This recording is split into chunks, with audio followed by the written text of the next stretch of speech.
Jace, hey, can I talk to you for a second? Oh, Astrid. Is it something urgent? Yeah, kind of. Not super urgent, but it's somewhat important. So please, let me get it off my chest. Well, I'm in the middle of work, so make it quick. Let's get a divorce, please. What? I said, let's get a divorce, please. I'm sure you know what a divorce means, don't you? Well, yeah, I get it, but why are you saying this all of a sudden? You told me to make it quick. That's not what I meant. We've only been married for 3 months. Give me a reason for why you want to get a divorce already. Well, don't you get it? Why don't you understand? How the hell would I understand? It's just that I got bored. Bored? Yeah, bored with our marriage. What? I mean, sure, you make decent money, and I was satisfied with that at first.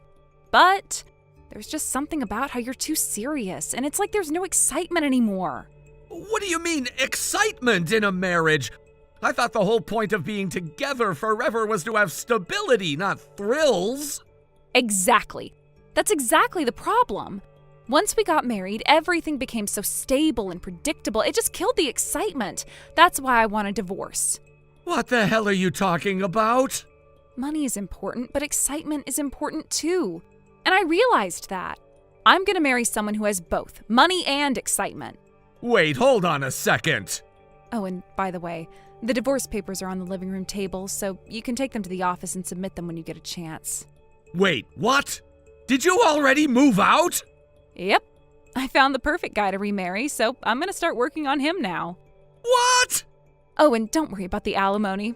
I don't need it, so you can just relax. Wait, alimony? Yeah, I don't need it. Bye. Wait, no, you can't just end the conversation like that. I am blocking you now. Hey!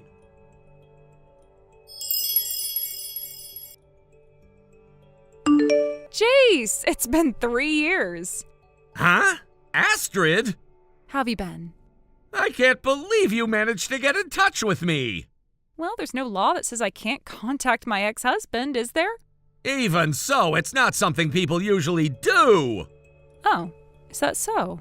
Ugh, seriously, I don't have time for pointless conversations with you. Goodbye. Wait, oh, come on, I've got good news to share. Good news? Yeah, I got a huge mansion and I thought we could start a new life together in it. A mansion? You know, the really big house on the hill in the town where we used to live? Well, that house is now mine. Oh, really? Yeah, I'm thinking we should start our new life in that house together. Wait a second, I don't have any reason to start a new life with you. What are you talking about? Huh? Did you really not get it? No, I get it, but if you suddenly tell your ex-husband about a mansion and a new life together, I'd be like, huh? If you're going to explain, can't you at least do it in some kind of order? You're just like you used to be. What's that supposed to mean? It means that an ideal husband should be able to understand what his wife is trying to say without her having to spell it out. We're not married anymore, so I'm not your husband. I can't believe you've gotten so dull. I thought you'd be sharper than this, but now I have to explain things to you. Well, if you really want someone who can read your mind, why don't you go out with a psychic? I'm just an ordinary guy, far from your ideal. So goodbye. Oh, nice comeback. Ah. You've learned to make jokes now. Yeah. It seems like you've worked on fixing that overly serious side of you. Good for you. No, seriously, I don't understand at all what you're trying to say.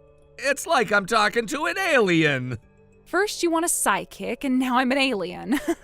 But really, being able to make jokes like that is a crucial part of my new life. Looks like in these past 3 years, you've been getting closer to my ideal. I'm happy to see that.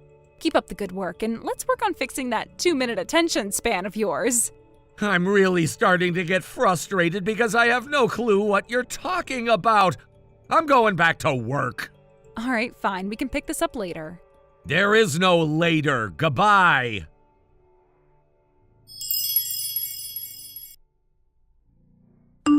Jace! Are you kidding me? Just go already. Wait. I'm right in front of your apartment now. Huh? So you moved since then, huh? How do you know that? Well, I randomly searched your name online not too long ago. I ended up finding your company's website. What? I had no idea that you started your own business. Thanks to that, I got your company's address. So I waited for you to leave work today, and then I followed you all the way here. Are you stalking me? Hey, it's all for the new life we're supposed to start, so it's fine, right? It's not fine!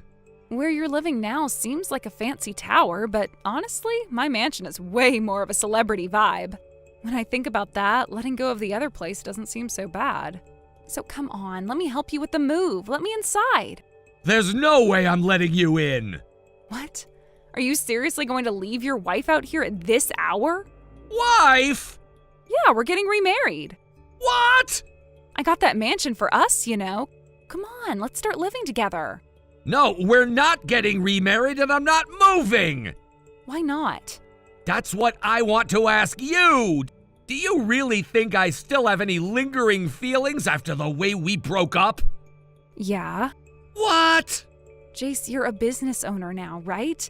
That means you've probably developed some decent interpersonal skills over the past 3 years, which means you've got more depth as a person, right?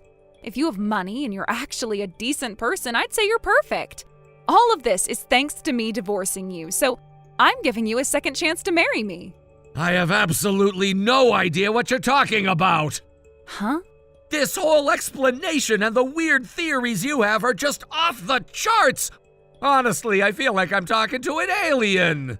Listen, we're having an important conversation here, so I don't need your weird vocabulary right now. Can you please talk seriously for once? I'm seriously giving you a death stare right now. Huh?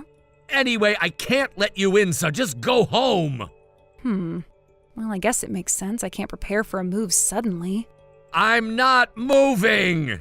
Well, I'll just have to go home today then. Until I'm able to move in, I'll be staying at a business hotel near the station, so just let me know when you're ready, okay?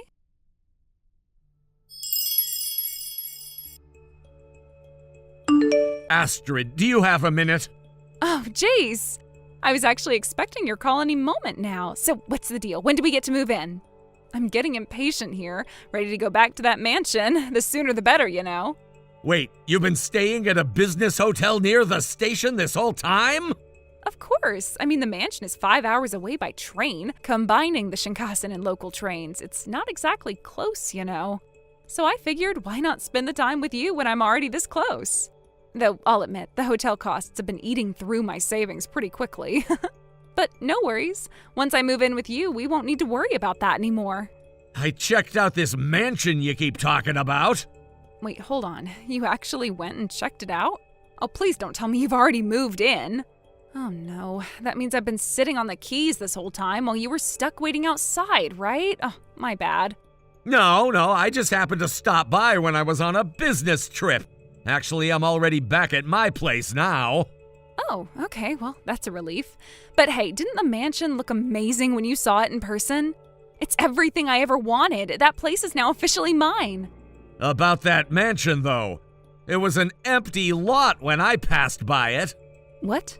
You're saying the mansion is gone? Yeah, totally cleared. It was like someone had wiped it off the map. No mansion, no nothing, just a vacant lot. No way. Apparently the owner decided to tear the house down. They're planning to put something else there. It's all going to be redeveloped and it won't be a mansion anymore. That doesn't make any sense. That mansion was definitely given to me by Brad. Actually, no, it's not yours, Astrid. What do you mean? I got that house from Brad. It's mine now. That place is supposed to be mine. Listen, the truth is, Brad was the one who owned that mansion. He inherited it from his parents 3 years ago. And when I looked into it, I found out that the title and the property were actually transferred to Brad. That's the reality. Wait, hold on. Did you already know this? You never mentioned it to me, but Brad and I were in the same class in high school, so I know him. I decided to go to Brad directly and ask him about it. He confirmed that the house and land are still in Brad's name. Wait, so that mansion wasn't even Brad's to give away to me? No, it wasn't. That mansion, that land, it wasn't yours to take, Astrid. Wait, what? Let me back up a bit. After we got divorced, you set your sights on Brad's mansion. You started dating him after our breakup, and it didn't take long before you two were married. But then, a few months ago, your affair came out, and you ended up divorcing Brad, too. And for some reason, you decided to demand that mansion as part of your alimony. You kicked Brad out and forced him to leave the place, right? Yeah, I did that, but I had to get something, right? We got divorced, so it made sense to take something in return. I figured the mansion was fair game. Actually, that's not how alimony works. What do you mean? Alimony is paid by the person who cheated, not the other way around. Wait, what? Are you saying that I'm the one who owes alimony? Yes, that's exactly what I'm saying. You were the one who cheated, which means you owe Brad, not the other way around. Oh my God, you've got to be kidding me. It's the truth. And here's the thing. Brad found out you planned to take the mansion, and when he tried to file for alimony, he went missing. I thought I'd better tell you that, by the way. You've been staying at the business hotel, right? I figured it was a good idea to give you a heads up. Wait, Brad's coming here? Yeah, he is. Brad's actually on his way here now. And let me tell you, he's really mad. He's bringing a lawyer with him, and they'll be showing up soon. So you might want to get ready for the confrontation. Wait, what? Brad's really coming here? Yes, he is. And listen, you came here asking to get back together with me, so it doesn't seem like you were trying to run away. But Brad is furious about everything that's happened. It's really better if you just face him and talk things out. If you try to avoid this, things are only gonna get worse. So it's probably better to just accept it and face the music.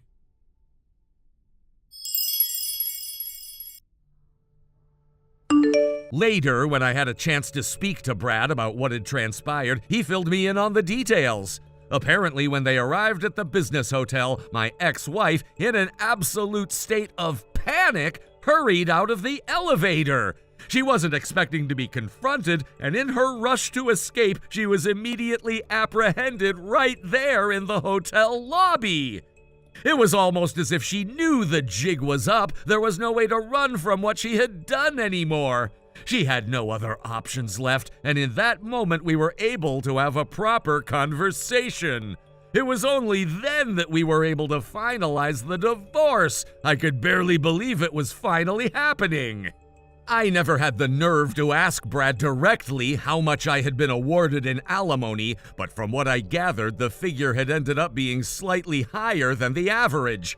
I imagine that was a result of everything that had gone down. My ex-wife's betrayal, her affair, and all the emotional trauma that had been inflicted on me during our marriage. The settlement wasn't just about the financial aspect, it was about holding her accountable for the years of deceit and heartbreak. It wasn't a huge amount, but it was enough to make her realize that actions have consequences. On top of that, I found out that my ex-wife had already paid a lump sum of alimony to the man she had been having an affair with long before everything came to a head. Apparently, once she made that payment, she disappeared from the picture for a while. She thought she could just walk away from everything without facing any repercussions, but life had other plans.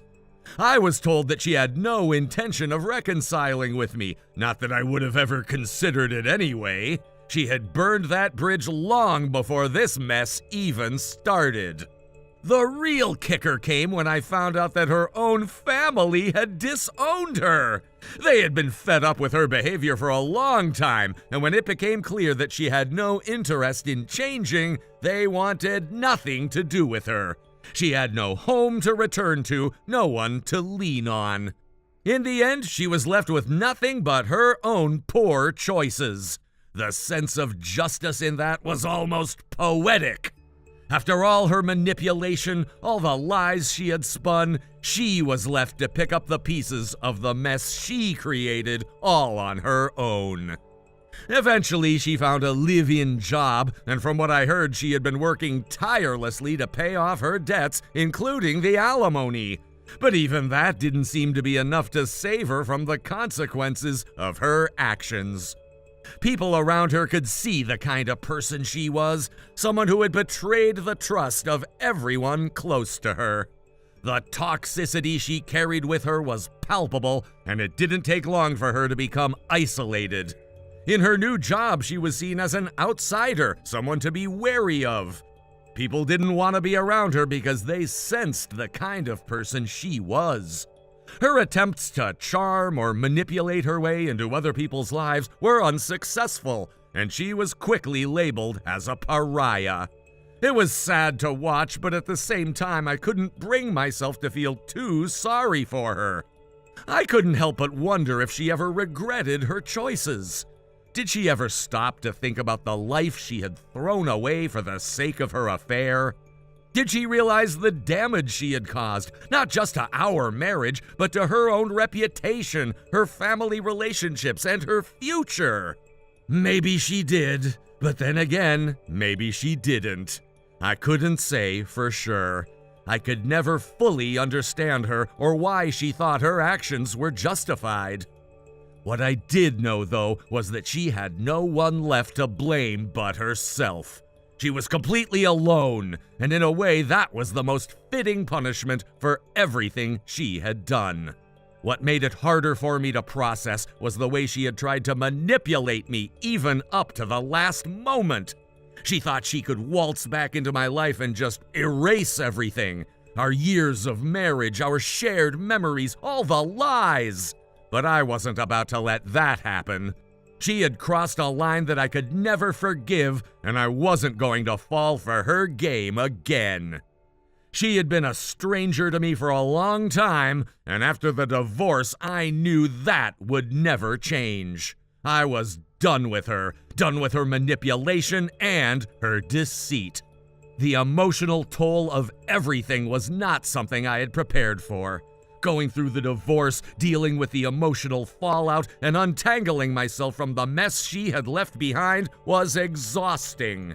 But even in the midst of all that, there was a sense of relief that came with the closure. The divorce marked the end of an era, the end of the relationship that had defined my life for so long, the end of the person I thought I knew, and the end of all the toxic patterns I had been forced to endure. I could finally move on, finally breathe without the weight of her betrayal hanging over me.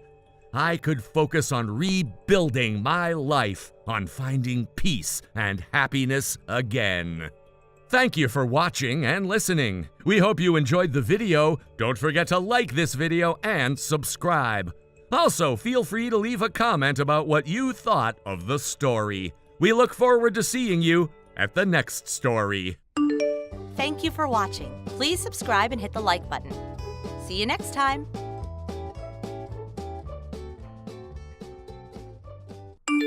Hey, Lila! I'm getting back with my ex! Yeah, you heard me right. Right now we're on our honeymoon, but the wedding, well, it's canceled. What? Wait a minute, Caleb, what the hell are you talking about? That doesn't make any sense. What do you mean canceled? Like I said, I'm getting back with Miley, my childhood friend and ex-girlfriend. Simple as that. No way. Hold on a second. Miley? But Miley's already married, isn't she? She got married a while back, and when that happened, didn't she move into her husband's hometown? You haven't seen her in the last 2 years, right? Also, weren't you just taking a walk on the beach? What does this have to do with anything? Well, about that, you won't believe it, but I saw her right here in Hawaii. Wait, what? What do you mean you saw her? Yeah, no joke. I was just taking a casual walk on the beach, enjoying the scenery, and then bam, there she was. I couldn't believe my eyes, but I just had to call out to her. And guess what? She smiled and told me she's here in Hawaii all by herself. And that's when it hit me. She must have heard about my wedding and realized her true feelings for me. She couldn't bear to let me go, so she followed me here to Hawaii to our honeymoon. She's still in love with me, Lila. Are you hearing yourself right now? How do you even come to that conclusion? Because think about it, this is Hawaii. What are the chances of running into your childhood sweetheart outside of our state on the other side of the world? The odds are too slim. It's not just some random coincidence. The only reasonable explanation is that she came all this way to find me. Or, maybe you just happened to run into her by complete chance. It's a small world after all. No, you don't get it. When someone's that devoted to you to the point where they follow you across the world, how can I ignore that? As a man, I can't just walk away from something like that. I have to answer her feelings. Excuse me? Caleb, do you realize that we just got married 3 days ago? We literally just signed the marriage papers. Look, I get it, but listen, this whole thing, it's gonna be tough for both of us, but at the end of the day, we'll both be divorcees. I'm sure you can see why I've gotta go with this, right? It's fate. Do you even understand what you're saying right now? Who do you think is responsible for this mess? And I need you to really think about this. Are you absolutely sure that Miley came all the way to Hawaii for you and not just because she wanted a vacation? Come on, Lila, there's no way she just happened to be here. She's in Hawaii alone by herself in a foreign country. It's pretty obvious she's here because she couldn't stay away from me. She came here for me, no question about it.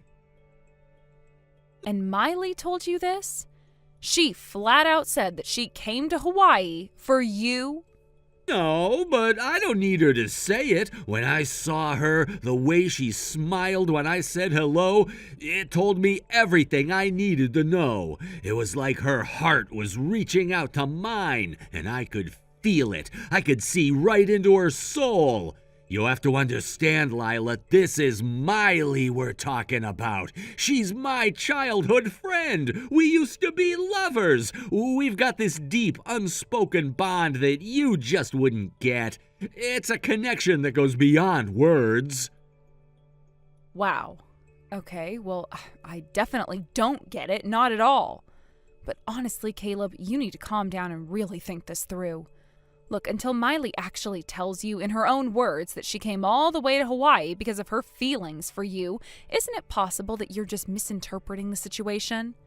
I mean, this could just be one big misunderstanding on your part, right? It'd be a lot better if you didn't do anything reckless right now.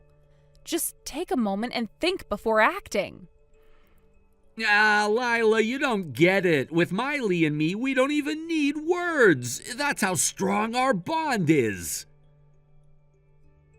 Okay, fine, but at the very least, can you not forget that right now both you and Miley are currently married? You're both still legally married to other people. You can't just ignore that fact, Caleb. Look, Lila, I know this sounds crazy to you, but I've already made up my mind. I can't just pretend like I didn't see her, like I didn't feel that connection all over again. It's like fate brought us back together, here in Hawaii, of all places. What are the odds, right? I can't walk away from something like that. I need to at least see where this goes with Miley. Caleb, you're delusional. You think this is some kind of fairy tale, but it's not. This is real life, and in real life, people just don't upend their entire lives over one chance encounter. If you walk away from our marriage for some fantasy that exists only in your head, I promise you, you are going to regret it. You're throwing away everything for a maybe.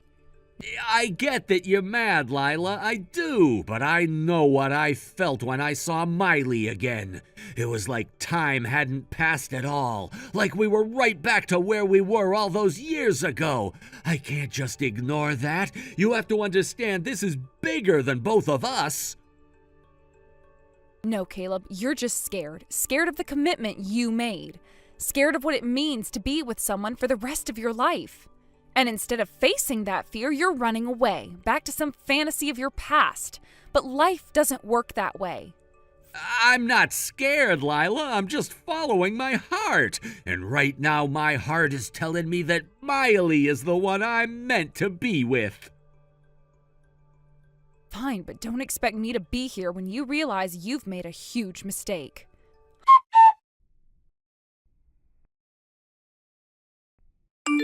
Hey, Lila, you should head back to Iowa. I mean it, just leave. Huh? Caleb, I was just about to contact you because you haven't come back in hours and I was getting worried. Where have you been? And now you're telling me to go back? I'm serious. I'm not coming back until I'm sure you've left Hawaii. This honeymoon is happening, but not with you. It's gonna be with Miley. So you pack your stuff and head back to Iowa. Oh, I see. So you want us to go our separate ways from here on out?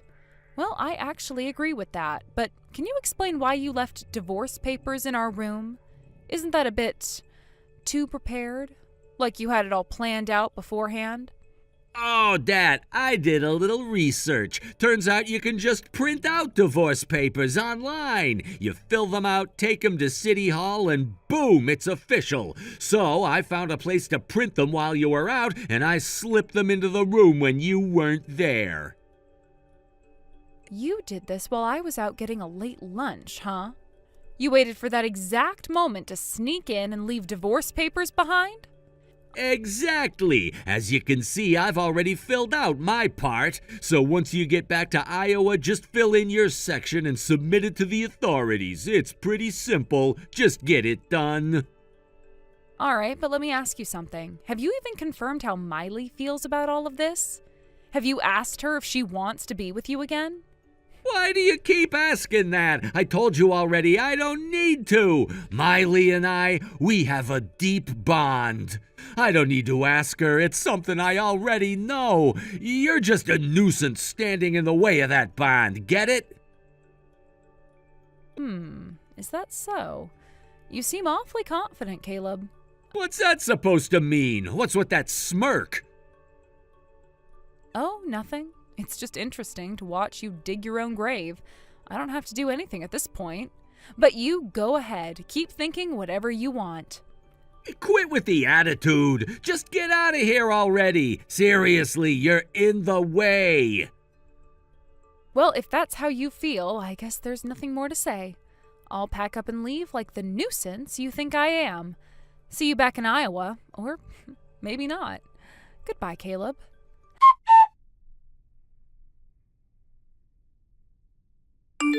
Miley, sorry to keep you waiting. Huh? Caleb? What are you doing here? I've finally done it. I talked to my wife and we've agreed to divorce. Wait, hold on, Caleb. Why are you telling me this? And why are you acting like this is something I've been waiting for? It's okay, Miley. You don't have to keep pretending. You don't have to hide your feelings anymore. I understand everything. Your feelings, they hit me hard, deep down. You don't need to act tough with me. What feelings are you even talking about? When you heard about my wedding, when you found out I was getting married, it must have stirred something in you, right? I know it did. You must have realized your true feelings for me. Those feelings you've been holding back for so long. They overwhelmed you, didn't they? You couldn't stop thinking about me, could you? That's why you came all the way here to Hawaii, to my honeymoon destination of all places. I know you came here because of me, because you couldn't ignore your feelings for me anymore. What? It's okay, really. I get it. I understand what you're going through, and I want to respond to those feelings, Miley. I feel the same way. I want to make things right. That's why I talked to my wife, and I'm divorcing her. I feel bad for her, sure, but this is something I have to do for both of us. What are you even talking about, Caleb? It's all for you, Miley. Now that I've decided to divorce my wife, there's nothing standing between us anymore. We don't have to keep our feelings hidden. There are no more obstacles. Finally, we can be together. Miley, where are you right now? I'll come meet you. Let's spend the whole night together, just the two of us. We'll finally be free to love each other over and over. Our hearts and our bodies united at last. Ew! What? What's wrong? That disgusting, delusional mindset of yours is exactly why we broke up in the first place, Caleb. You're seriously grossing me out. Wait, what do you mean? Do you not remember what happened back in high school? You told me we should break up because you thought you could date the popular girl, the one everyone called the Madonna of the school. You thought you had a chance with her, and what happened? You were completely wrong. You made an absolute fool of yourself. And after you realized how badly you screwed up, you came crawling back to me, begging to get back together. But I was already done with you. I couldn't stand you anymore, so I rejected you right then and there. How do you not remember that? But yesterday we saw each other again on the beach. You were smiling. We were both smiling. We were both so happy to see each other, I could tell. Yeah, that was a pity smile, Caleb. I wasn't happy at all. I was just trying to hide my shock and disgust. I was cursing my bad luck for running into you, of all people, on a beach in Hawaii. Seriously, what were the chances? Wait, so then why are you in Hawaii? If it wasn't to see me, why else would you be here? You must have come to find me. It's the only explanation that makes sense. You wanted to see me, didn't you? You couldn't get me out of your head, so you chased after me, right? What are you even saying? No, Caleb, I have been living in Hawaii for a year now. I didn't come here to find you. What? What do you mean? My husband got transferred here for work. He was promoted and sent to the Hawaii branch of his company. So I moved here with him. We've been living here happily ever since. Wait. No, that doesn't make sense. Yesterday when we were talking, you said you were alone in Hawaii. Oh my God, Caleb. You asked me if I was alone at that moment, and I said yes because I was taking a walk by myself. That's it. I didn't mean I was here in Hawaii all alone. I was just out for a stroll. I've got a loving husband waiting for me at home. Wait, so you're not... Yeah, I'm married, Caleb. I thought you knew that. Didn't you hear about it from your parents? I had an arranged marriage, and I am very happy with my husband. We have a great life here in Hawaii, which means I'm not chasing after you or anyone else. This can't be happening. It is, and honestly, I feel bad for your wife. She probably had no idea what kind of delusional idiot she was marrying. You don't show this side of yourself when you're just neighbors, do you? It only comes out when you're in a relationship. I bet she didn't see it coming. Poor woman. She must be regretting her decision to marry you. No, this has to be a misunderstanding. I'm not delusional. Yeah, right. You've always been this way, Caleb. This time you're even worse. You've lost it completely. You know what? I didn't block you before because I figured we were neighbors back in Iowa, so it would have been awkward. But now I'm done. I don't care anymore. Wait, what do you mean? I'm blocking you right now. Miley, no, don't do that, please! Too late. Goodbye, Caleb. Don't ever contact me again, and don't even think about coming near me or my family ever.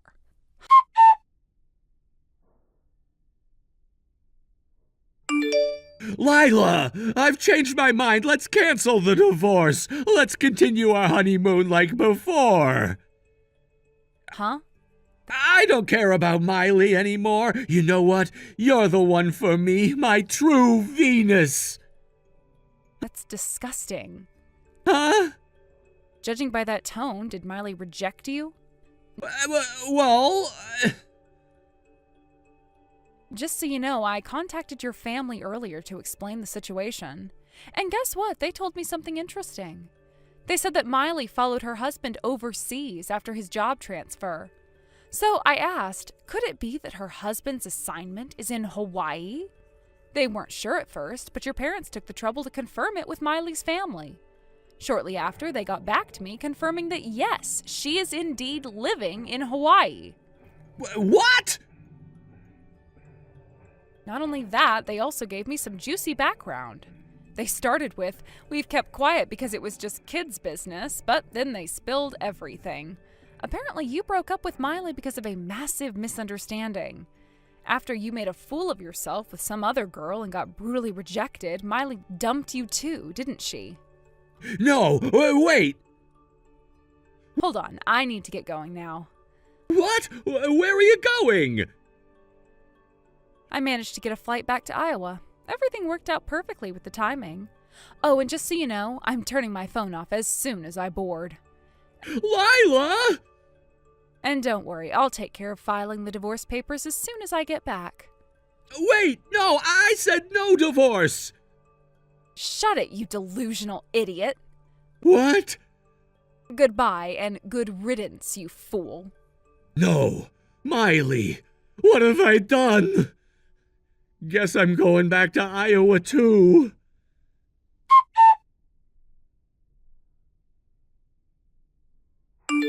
Hey, Lila?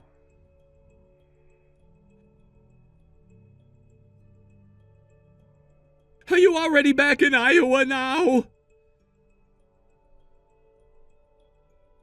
Wait a second, I turned on my phone and I have 200 missed calls? Hey, where's my passport? Huh? Your passport? Did you lose it? No, that's not it. I gave it to you, remember? Where did you put it? What? I don't remember you giving it to me. No, I definitely gave it to you. I was worried I'd lose it, so I put it in your bag. In my bag? Where exactly? You know the side pocket, the one with the zipper that tightens everything securely? I put it in there. Wait, what? Hold on, let me check.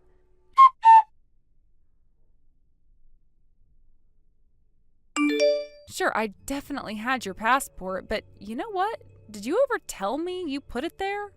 See? You didn't say anything about putting it in that pocket, did you? I don't remember you mentioning it at all. Wait, I guess I didn't actually tell you. Exactly. Plus, didn't we just talk about how I don't usually use that side pocket of my bag? I thought we had that discussion recently. Did we? Yes, remember? I told you that I had lost something important by putting it there before, so now I avoid using it altogether. That means I wouldn't even think to check it unless you specifically mentioned it was there. Seriously? Well, even if that weren't the case, your passport is like a lifeline when you're abroad. I can't be held responsible for it not being with you. It's crucial.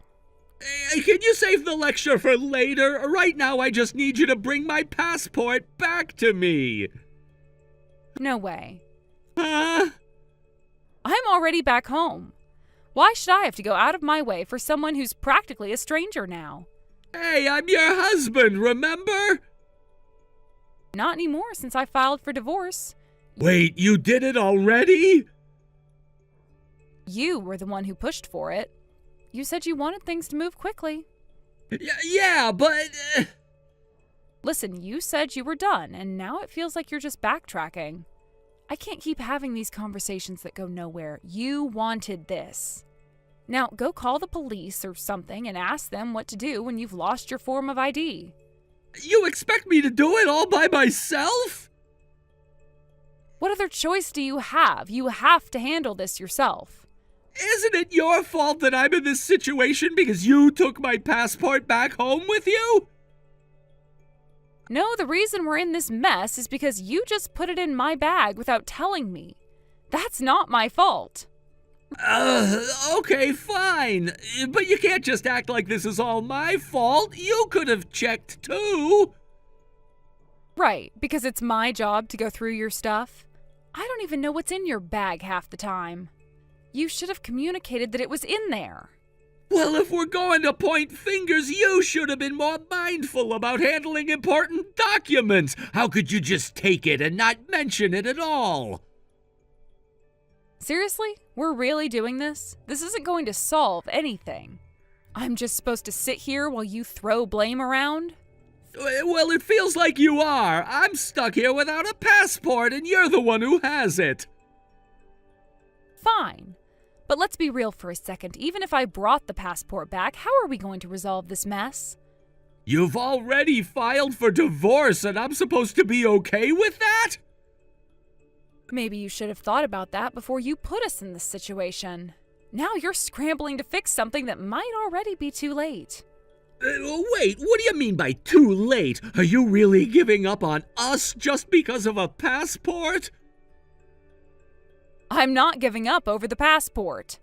I'm giving up on you because you asked for this whole mess and are now blaming me for a lot of it because you can't handle all of your delusional behavior. I'm not delusional, though. I thought that Miley was into me, and I thought you already knew about me placing my passport into your bag. Well, when you eventually get back home, just contact my lawyer. Your lawyer? Yes, my father's acquaintance is going to help us with a lot of things. I'll give your parents my lawyer's contact information and they can reach out to them. Wait a second. My misunderstanding about Miley was a mistake. Now that I know, I don't want a divorce. If you want to say that, you should probably say it through the lawyer. This is not the place to argue about it. Lila! Goodbye, you misunderstanding fool.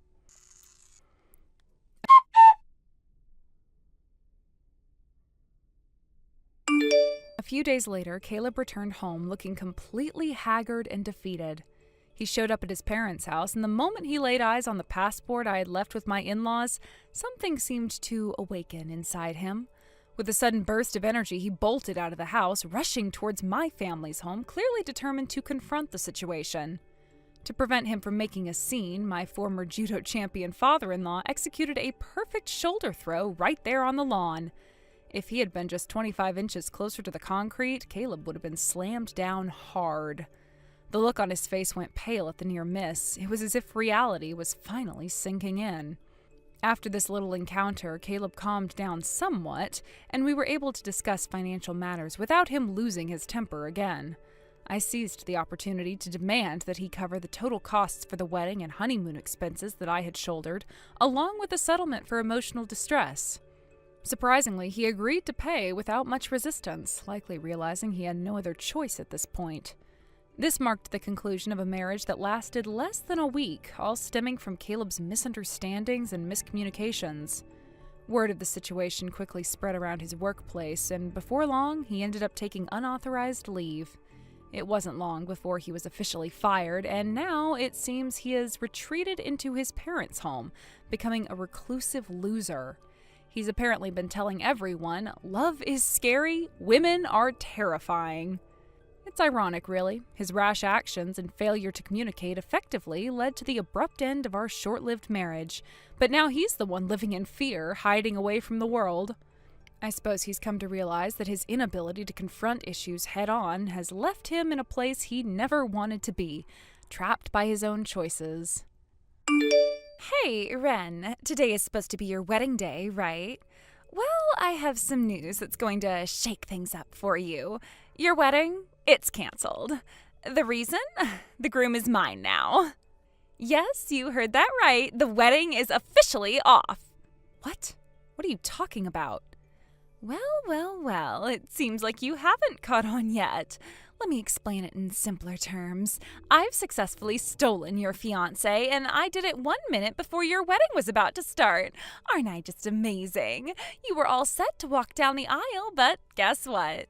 There will be no wedding. I got him, and there is nothing you can do about it. Oh, and did I mention? He's the next CEO. Jackpot for me. Wait. Next CEO? What do you even mean? Miles? Who's Miles?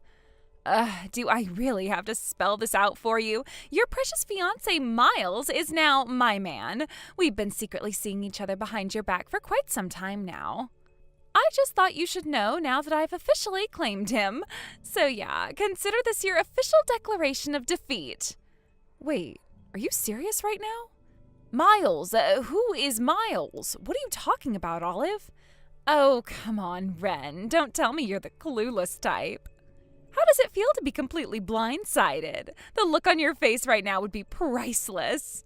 Your best friend stealing the love of your life, the man you were about to marry. Oh, does it hurt? Does it sting? How does it feel to be betrayed by someone you trusted? I aimed for this exact moment, the perfect moment to crush you emotionally.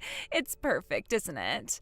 1 minute before your big day, right when you were probably feeling all happy and excited, and bam, I took it all away. You must be devastated right now. Olive, seriously, I have no idea what you're talking about. Miles? Who is this Miles you keep mentioning? Miles, your fiancé. The guy you were going to marry? The man you were all set to spend the rest of your life with? I spent the night with him last night. Yep, just the two of us, wrapped up in each other at this gorgeous hotel. We were so in love, making beautiful memories together. But honestly, our little affair started long before that. I just thought last night was the perfect time to seal the deal. How could you have missed it? I mean, you didn't even see the signs, did you? How pathetic. Olive, I swear I don't know what you're talking about. This is some kind of mistake. Miles? I don't even know anyone named Miles, and I'm not even getting married today. You can't fool me, Ren. You know exactly what's going on. You just don't want to admit it because it hurts too much. But it's okay. Denial is part of the process. You've got a wedding to cancel after all. I imagine that's going to take up a lot of your time, calling the guests, explaining that there will be no ceremony because, well, your best friend stole your man at the last second. Ugh, that's gotta hurt. Well, I guess I'll leave you to handle all that. I've said what I needed to say. Good luck dealing with the fallout. Wait, Olive, stop! What are you talking about? I seriously don't know anyone named Miles. And there is no wedding today. What is going on? Explain this to me. Well, Miles is calling for me now, so I really have to go. He's waiting for me after all. We've got some more love to make. Don't worry, you'll get over it eventually. Or maybe not. Either way, I win. Goodbye, Ren. Enjoy sorting through your mess. Olive, wait, what the heck is going on? This doesn't make any sense at all. Who is this Miles? Why would you say all of this? What wedding? Explain yourself.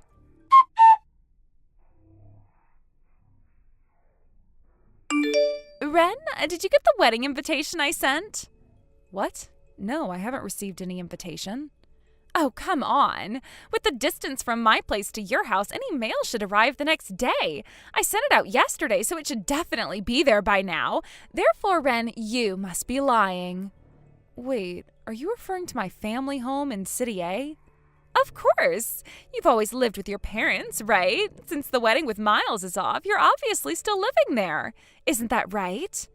No, actually, that's not true. What? I'm living alone now. I won't tell you where I'm staying, though. I cut ties with my family 2 years ago, and the address change I filed with the post office has long since expired. Anything sent to my parents' house is probably discarded without being opened. So you can assume that anything sent there won't reach me. Just thought you should know. What the heck? Remember how I told you about being constantly overshadowed and ignored by my perfect sister?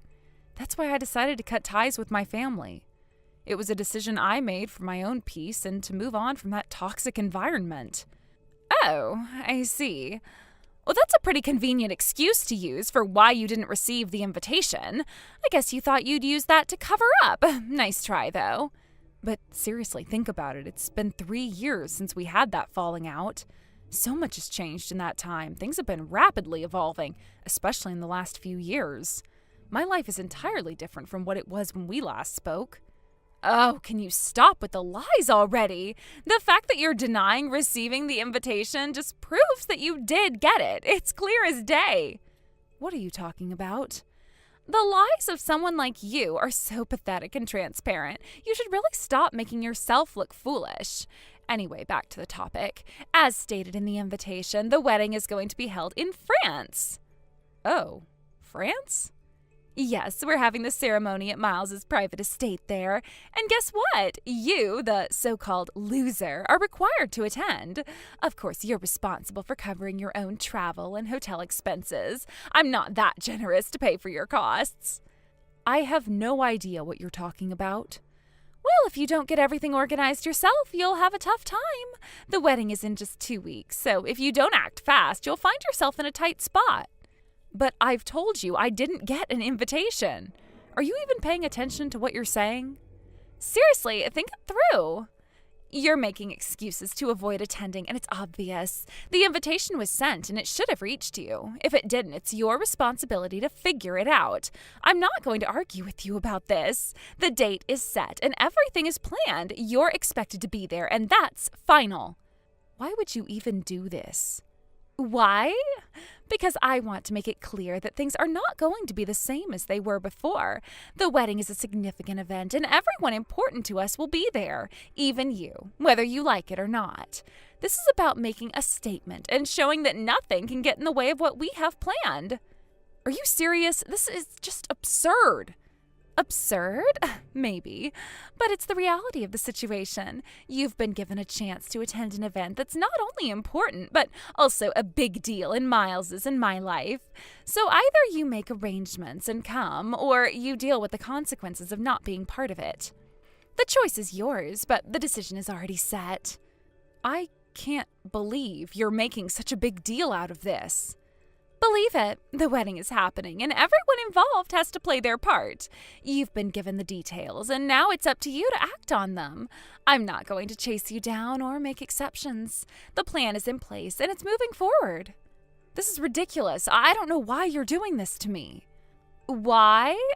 Because I want you to understand that your actions have consequences, and sometimes those consequences mean facing situations you'd rather avoid.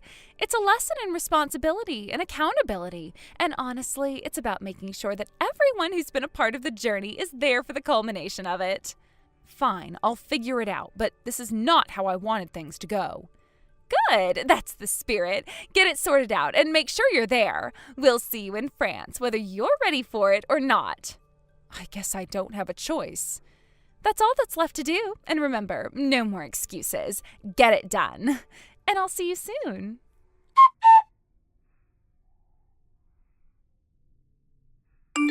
Hey, Ren. Long time no talk. Got a minute? Oh, Anthony? It's been ages. What's up? Well, I need to ask you something a bit odd about your family. Sure, what's going on? So this might sound strange, but I heard something recently. Is there any chance you're helping Olive with some kind of scheme to steal the groom from your sister's wedding? Huh? What are you talking about? I haven't even heard about my sister's wedding until now. Right, I suppose you wouldn't know. You haven't been back home in 2 years, and you're basically estranged from your family. And you cut ties with Olive long before that incident where she got involved with a married coworker and then lashed out when you called her out, right? Yeah, that's correct. I don't consider her a friend anymore. I figured as much. Sorry for asking such a weird question, especially when you're not in contact with her. It's fine. I'm curious why you're asking, though. What's up? Actually, I got a furious call from your sister yesterday. She said that Olive sent an invitation to your sister's wedding to you. Wait, what? An invitation to the wedding? Yeah, and apparently the groom is your sister's former fiancé. Your sister was going off on me, demanding to know if you knew anything about it. She was convinced that since I'm the only local contact you have, I must know something. Oh, wow. I'm really sorry for the trouble. Don't worry about it. I'm just here to help sort this out. Actually, if Olive's name is coming up, I can't completely rule out having some awareness of this. If you don't mind, could you provide more details? Sure. Did anything unusual happen on your end? Well, I knew Olive was getting married from her text message, but she mentioned something about stealing the groom on my wedding day. Wait, you're married? No, I'm not married. Olive seems to have misunderstood. I never had a boyfriend, let alone had a wedding. Oh, okay. I was surprised for a moment there. What's with the surprise? I just wanted to be sure. Sorry for the diversion. Please continue. All right. So, the name of the groom, could it be Miles? Oh, yeah. I don't know the full name, but if his first name Miles is correct, that's what came up in the conversation. And it's definitely him. Olive must have confused your sister's fiancé, Miles, with my partner. She thought that her wedding was actually mine, so she attempted to steal him on the wedding day. Now she's still under the impression that she's taken something from me and is trying to show off. It seems like she's trying to go ahead with this stolen marriage. Wow, that sounds like a real mess. It really is. I'd told her the invitation hadn't arrived and explained why, but she just insisted on stuff like, "You're forced to attend the wedding at Miles's French villa." A French villa? Yeah, she was demanding that I cover my own travel and hotel expenses to France. She completely ignored my explanations and continued with her demands. It felt like talking to a wall. Nothing I said made any difference. Ren, can I ask you something? What is it? With the terms Miles and French villa, a certain person comes to mind. Who? Remember when I changed jobs 8 months ago? I told you about that, right? Yeah, you mentioned that you moved out of town and started working in the same prefecture as me. Exactly. The son of the president at my previous company is named Miles. Oh, what's he like? He's a quarter French and used to brag about visiting his grandfather's villa in France twice a year.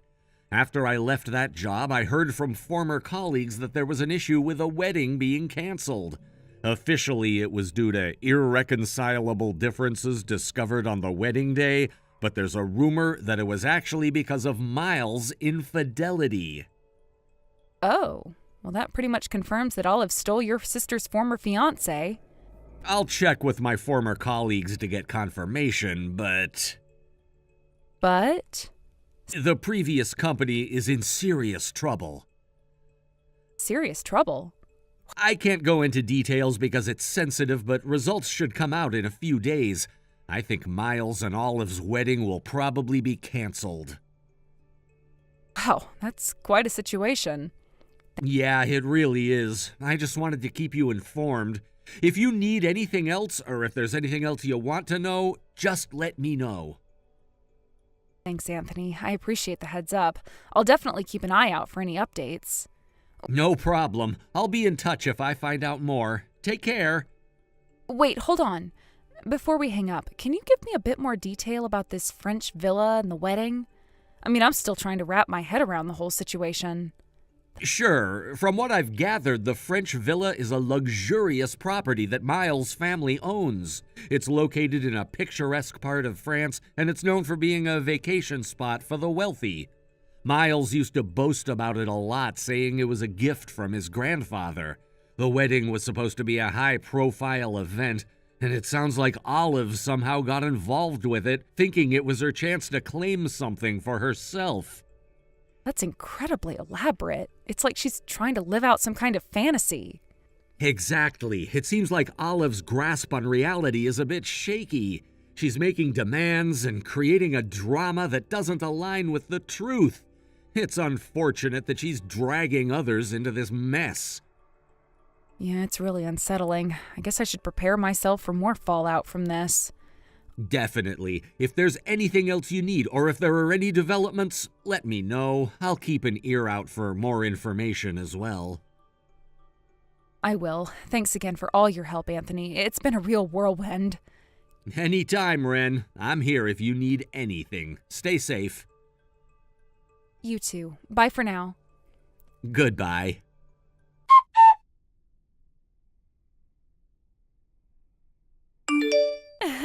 I'm currently waiting for Miles. We're about to board a flight to France together.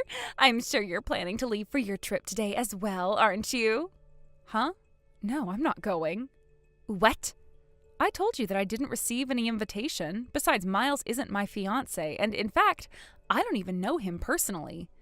Oh, come on. You're still insisting on that? You've been through a significant and traumatic experience where your groom was stolen away from you and your wedding was abruptly canceled. You should be aware that pretending not to know Miles is just not going to work here. Actually, I got some information from a local contact who is the only person from the area I can still communicate with. They filled me in on some things related to the situation. What do you mean by that? The person you took away is actually my sister's fiancé. What? No way!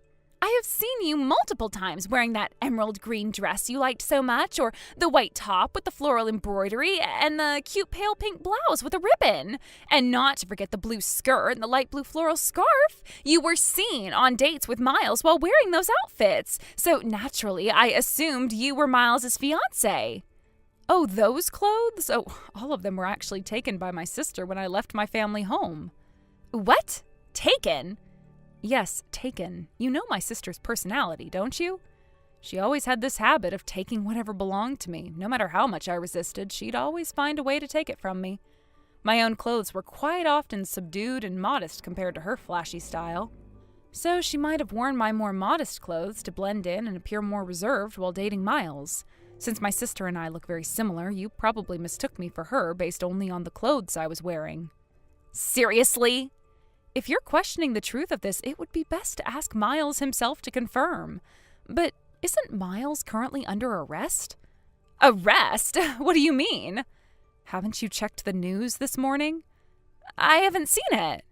There should be articles about it online. You might want to look it up.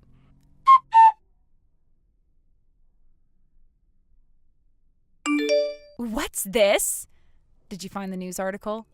So, the arrest is true? Yes, it's all true.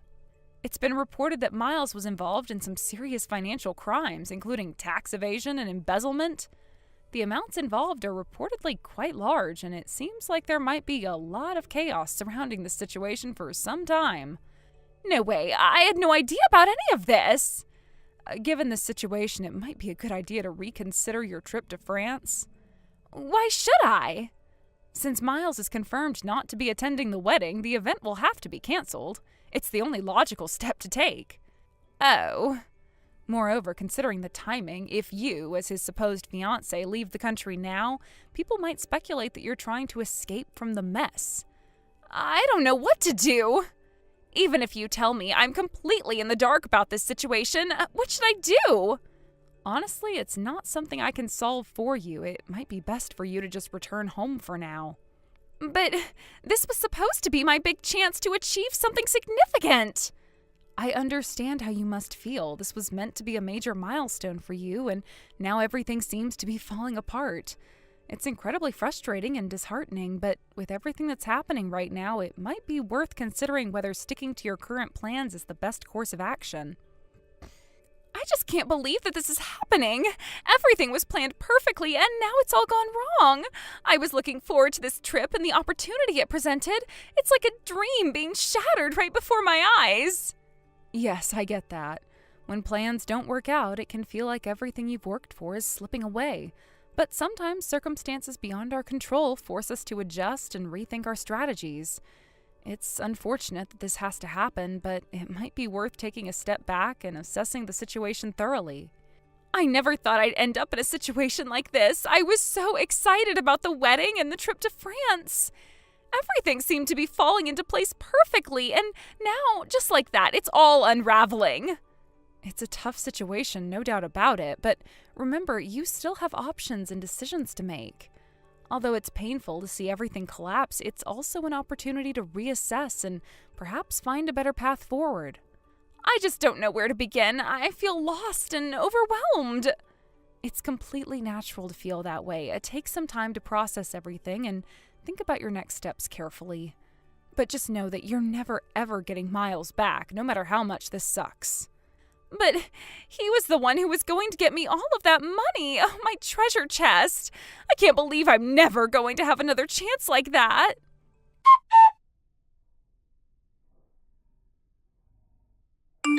In the end, I found myself caught up in a series of misunderstandings and complications, and I ended up never being present at the scene of the initial issue.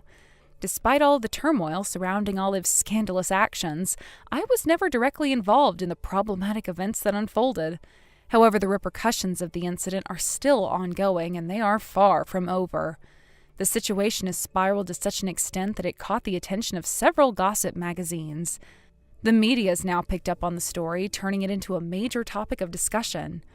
Articles are being published about the scandal, and the entire affair has become a spectacle for public consumption. This has only added to the already chaotic and stressful environment surrounding the canceled wedding. The wedding, which was supposed to be a grand and joyful occasion, was ultimately canceled. The fallout from this cancellation has been significant, with many complications arising. One of the major issues has been dealing with the financial repercussions of the canceled event. The costs associated with the wedding preparations had already been incurred, and now there's the added burden of managing the financial fallout from the abrupt cancellation. Additionally, the complexities of handling the broken engagement have further compounded the situation, leading to a lot of confusion and turmoil. It seems that my own family has also been affected by this mess. They're currently dealing with their own set of problems and are not in a position to offer much support or attention to my situation. This has left me feeling somewhat isolated and overwhelmed by the entire situation. Given the chaotic state of affairs, I decided it was best to make some personal changes to safeguard my own well-being. I updated all of my contact information, including my phone number and social media accounts, to ensure that I could distance myself from any further disturbances related to this mess. This change was necessary to regain a sense of normalcy and control over my own life. Moreover, with Anthony's support, I took the opportunity to advance my career. I successfully transferred into a new job that better matched my skills and aspirations. This career move also prompted me to relocate to a new apartment. I found a place just a 3-minute walk from Anthony's residence, which made it more convenient for us to see each other and strengthen our relationship. As a result of these changes, 2 years later, Anthony and I got married. It was a significant milestone and a happy development in our lives. However, the details of our journey and how we arrived at this point are a separate story altogether. Good morning, Leslie. We've got a big group staying at the bed and breakfast today, so I won't be able to do any of the housework. I'll need you to do all the cooking and cleaning for me today. Oh, as well as the laundry. It's been piling up in the laundry room for 3 days now. And while you're at it, I'll also need you to pick up some things from the store. Hey, Mom, I'm sorry you're having a rough day. I hate to have to turn you down like this, but I have my own job to do and I'm at the office right now, so I'm afraid I can't just up and leave on a moment's notice like this. Leslie, this is not the first time we've had this conversation. Do I need to remind you that as the wife of my oldest son, you have certain responsibilities? Our family operates the most exclusive bed and breakfast in the entire area, so don't go off thinking you can get away with prioritizing your job.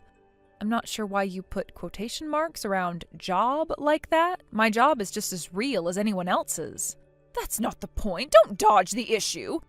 Now, let me know when you leave the office. I'm going to send you a shopping list. Look, Mom, I understand that running a bed and breakfast as big as yours must be truly difficult work. Really, I do. I'm sure that there are all sorts of things you do every day that I could never do. But again, that's your job and this is mine. Is it too much to ask for your understanding that I have my own work, my own career path? Yes, now get out of that silly little office and come home. You have housework to do. Even if I wanted to come right home, I can't. I'm not at the office. I'm out of town. What? What do you mean you can't come home? Where in the world are you? I'm going to be out of town on business for the next 3 days. How shameless can you be? You're my son's wife. The only job you need to be doing is helping me keep this bed and breakfast running. How else are you going to be able to take it over one day? And here we are in the middle of the busiest tourism season of the year, and you're off gallivanting elsewhere while I'm stuck here by myself. Are you out of your mind? Wait a second. Back up. You're saying I'm going to take over the bed and breakfast? Exactly. What are you so surprised about? You knew what you were getting into when you married my oldest son. One day he'll inherit the business side from my husband, and you'll inherit the management side from me. This is the first I've ever heard about this. And besides, your husband has told me that he already has a candidate in mind for the next property manager. Yes, you! No, I'm pretty sure that's not the case, Mom. I've had more than enough backtalk from you today. in all honesty, I'd rather not be forced to entrust the operations of my beautiful bed and breakfast to someone like you who grew up in poverty, but my hands are tied. For whatever reason, my son chose you, so I'll just have to make do. In a few weeks, when the travel season ends, I'm going to be putting you through a hands-on training program to teach you the ropes, so make whatever arrangements you need for that. Mom, you are being ridiculous about this. I have a career of my own. Then quit. No way! I've worked way too hard to create what I have right now, and I'm not giving it up for you. I only allowed you to marry my son under the condition that you would be assisting me at the bed and breakfast, and now you're reneging on that assignment? What agreement? We never discussed anything like that. It's not a discussion, it's an order, and you're not going to change my mind. My decision is final. I'm sorry, but I don't have time for this right now. I've got a big day ahead of me, and I need to get everything ready tonight. I'll talk to you later, Mom. Hold it right there, Leslie. This conversation is not over. We need to discuss your training program, and I still have to send you that shopping list.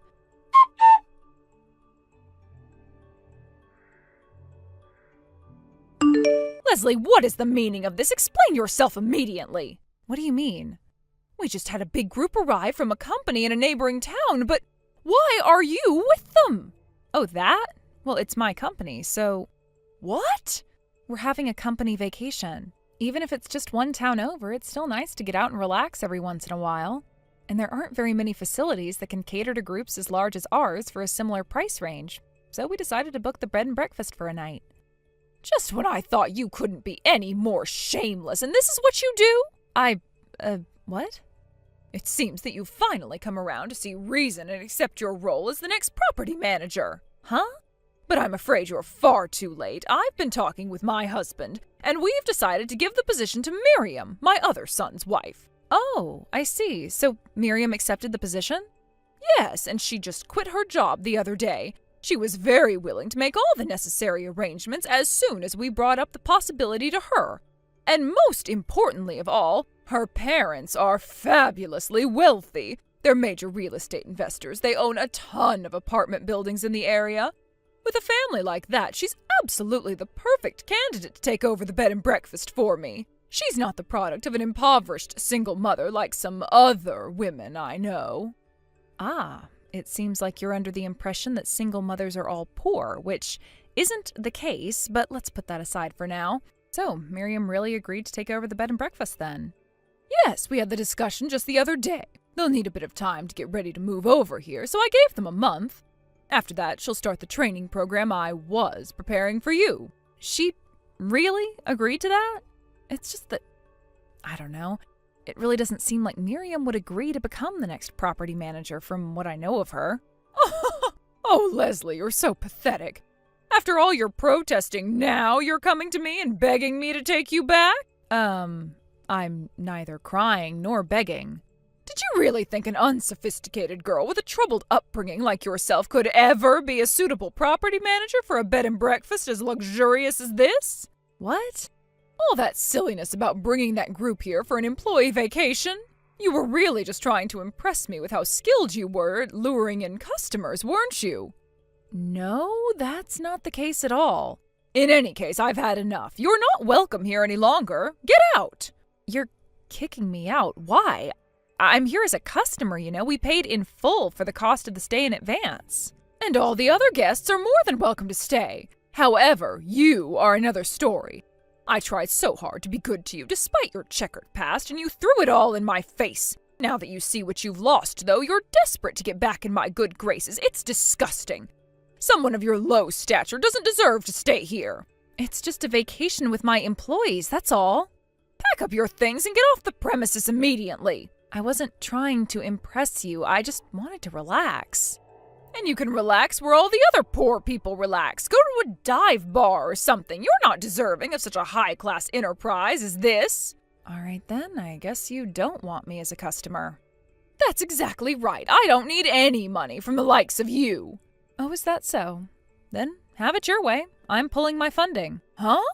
Your husband also requested that I take on a position as consultant to assist in your bed and breakfast's restructuring. But since you don't want me here, I'll have to break the news to him that I won't be able to do that anymore. Wait a moment. You're pulling your funding? And what's this about a consultancy? Goodbye.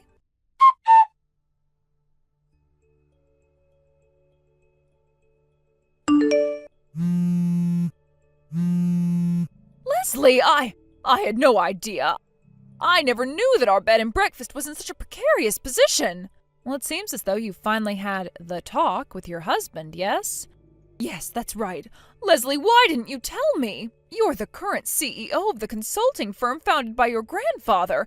And Miriam, my second son's wife, she didn't quit her job and come and work with me. She quit her job to start her own company. I'm quite positive I told you what it was that I did for a living when we first met, so I guess you must have forgotten somewhere along the way. Oh well, that's not important right now.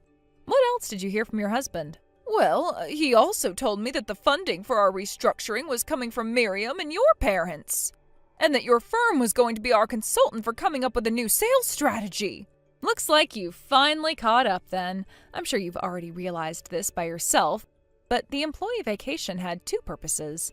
The first was, like I told you, just to take a few days off to relax, but the second was to get a clear picture of the bed and breakfast's current state.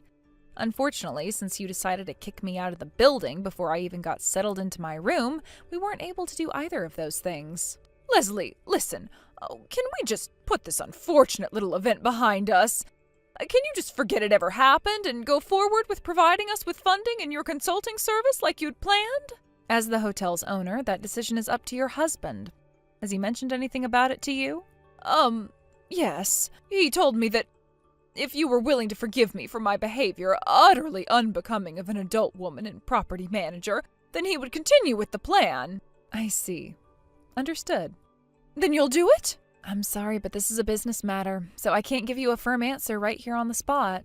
I'll need to meet with your husband in a business context and discuss things a bit further. My decision will depend on the results of that discussion.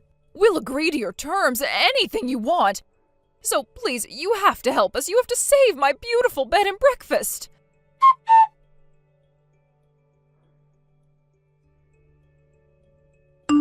Leslie, what's going on? Why am I being forced out of my position as property manager? I won't stand for this. Well, complaining about it to me won't do you any good. But you made my resignation a key condition for your agreement to provide us with funding and consulting services. That means it must have been your doing. You're responsible for this. Actually, the one who first brought up your resignation was your husband, not me. What?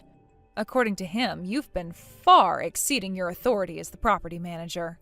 You've been completely ignoring the business's official management policy and treating the establishment like it was your own plaything. That's ridiculous. I've never. You've also been discriminating in the way you treat guests, giving special treatment to wealthier guests or those with some sort of high status, executives, politicians, etc. It seems that you were blissfully unaware of the fact that your business was sliding closer and closer to bankruptcy every second. So you must also be unaware that it was precisely that prejudicial treatment of yours that caused you to lose regular customers at an incredible pace.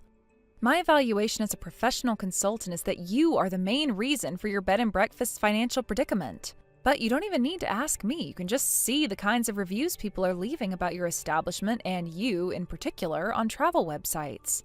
Just about every negative review cites your ill treatment of them as the main reason. And given that reality, we naturally came to the conclusion that a new property manager would be a necessary aspect of any management strategy we could come up with. Without doing anything to address the key problem, no strategy would have a chance at success. This is completely ridiculous. I would never consent to any such agreement. I mean, really, is there anyone out there capable of running this place better than I can? Yes, actually. Oh, really? Who? Your husband has been discussing taking over your position with another person for quite some time now, and he decided this would be the perfect opportunity to finally make the switch. You mean her? That's right, your niece, Julia. For whatever reason, you've been furiously opposing giving her the position up until now, as I'm told. Perhaps you thought that having one of your daughters-in-law take the position would mean you could continue to run the place exactly as you want to? You don't understand. Being the property manager of a bed and breakfast is a massive responsibility. There are so many things I'll have to teach my successor about in order to keep this place running. Oh, but that Julia, she's far too strong-headed. She'll never listen to a word I say. Julia is actually quite an impressive woman. She majored in hospitality management at university, then spent 2 years in an apprenticeship at a major hotel chain. And she's also been working in your bed and breakfast for the last 5 years, so she should be well aware of how your establishment operates. Not to mention, she's been gradually taking on more and more responsibilities each year. She's basically been doing just about as much work as you have for the last 2 years. I've personally met her myself, and in my professional view, I'd say she would be the perfect candidate for the job. So you don't have anything to worry about, Mom. Your bed and breakfast will be in good hands with Julia at the helm. As a matter of fact, with her in charge, I bet it's going to do better than it has in years. Never! I'll never step aside! If Julia takes over, my husband is telling me that I'm going to be reduced to working as a common maid. Oh, that would be too much humiliation to bear. This is completely unacceptable. If you ask me, I'd say what's more unacceptable is having a property manager who treats customers better or worse based on their appearance or social status. And what's even more unacceptable than that is to insist on continuing to do things in the same exact way despite the devastating effect it's having on the business's bottom line. Stop talking like it's entirely my fault. It's not! Yes, you're right. I can't place 100% of the blame on you, and that was never my intent. However, we based all of our decisions on a review of customer feedback and hearings with individual employees. Your husband, as the owner, has the final say. So if you would like to register your complaints about his decision, you should take it up with him, and not me. As a consultant, it's not my responsibility, nor is it within my power to make decisions for a business. All I'm there for is to offer my professional opinions. But, now if I may be so bold as to offer a piece of personal advice, I understand that your husband has brought up the possibility of a divorce with you. Rather than be divorced and unemployed at your age, wouldn't you rather just take the offer of keeping you on as a maid? You might want to swallow your pride this time. No, I could never! Now, if you'll excuse me, I have a lot of work to do and I need to get back to it. I'll talk to you later. I don't understand. I didn't do anything wrong.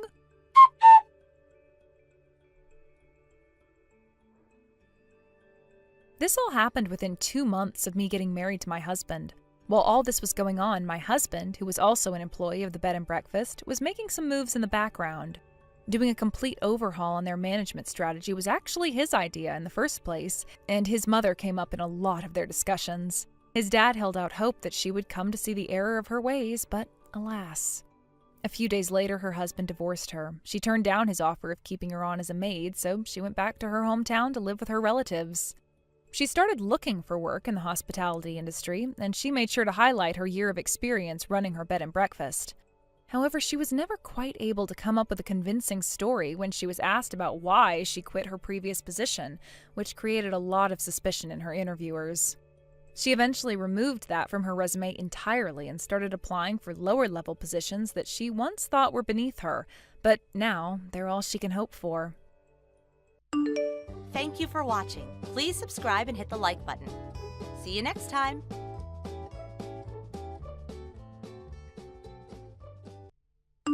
Hey, so excited for you to finally meet my mom. Hey, me too. A little nervous, though. Hope she likes me. You know how important this is to me. She will, Ethan. Just be yourself. Seriously, you're amazing. And she trusts my judgment. Mostly. Mostly isn't exactly reassuring. Easier said than done, though. Just be myself. What if myself accidentally says the wrong thing? Like if I compliment her wallpaper and it's like 20 years old. You won't do that. You have great taste. And she just redecorated last year, so you're safe on the wallpaper front. Just, first impressions and all that. Right, first impressions. I should probably have a plan to impress her. What about work in general? Should I downplay the whole sawdust and hammer thing? Maybe say I'm in architectural design and material application? Sounds fancier, right? Don't be silly. She'll see right through that. Not downplay it. Just maybe don't lead with it as your life's grand narrative. At least not in the first 5 minutes. She can be a bit focused on certain things, Like careers with a clear trajectory, preferably involving a corner office and stock options. Trajectory, right. Like a well-aimed nail? I'm definitely on a trajectory. Building things, building a business, creating tangible, lasting things. Isn't that a good trajectory? It is to me, and it will be to her too, if you frame it that way. Emphasize the building a business part. She just wants to make sure I'm with someone stable. You know how moms are about their daughters' futures. Stable like a well-built house? I got that covered. Solid foundation, reliable structure, metaphorically speaking, of course, and literally speaking sometimes. Exactly. See, you'll charm her. They're almost ready for us. She just texted, "Come on in, you two." Deep breaths. It's going to be fine. Deep breaths. Okay, so be myself, be polite, emphasize the trajectory of my entrepreneurial carpentry. Got it. Anything else, like her favorite topics beyond my promising career in wood? She likes talking about her volunteer work at the museum, her sophisticated book club. Oh, try not to mention any graphic novels. Oh, and definitely ask her about her recent trip to Italy. She loved the art and the food. Italy. Okay, I can work with Italy. Beautiful country, incredible craftsmanship. See, I can even tie it back to my work. The joinery in those ancient Roman structures, the mastery of the artisans. Subtle, right? Perfect. You've got this. Just relax and be you, the amazing you that I love. Seriously, she'll see it too. Thanks, Chloe. You always know how to calm my nerves, even when you're subtly implying my career isn't fancy enough. Here we go. Wish me luck. Good luck, but you won't need it. You'll be great. And I love you.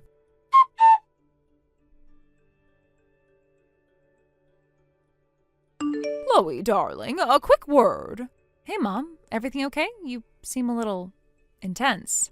I just wanted to check in after last night. About Ethan. I've been awake half the night thinking about this. About Ethan? What's wrong? I thought you two were perfectly pleasant. Pleasantries are one thing, Chloe. Reality is quite another. We need to have a serious conversation about his, life choices. His life choices? He's a skilled carpenter, Mom. It's honest work. He's talented. Honest, perhaps, but is it ambitious? Does it reflect a drive for more? For the kind of future you deserve? He is driven. He's building his own business. It takes time and a lot of hard work.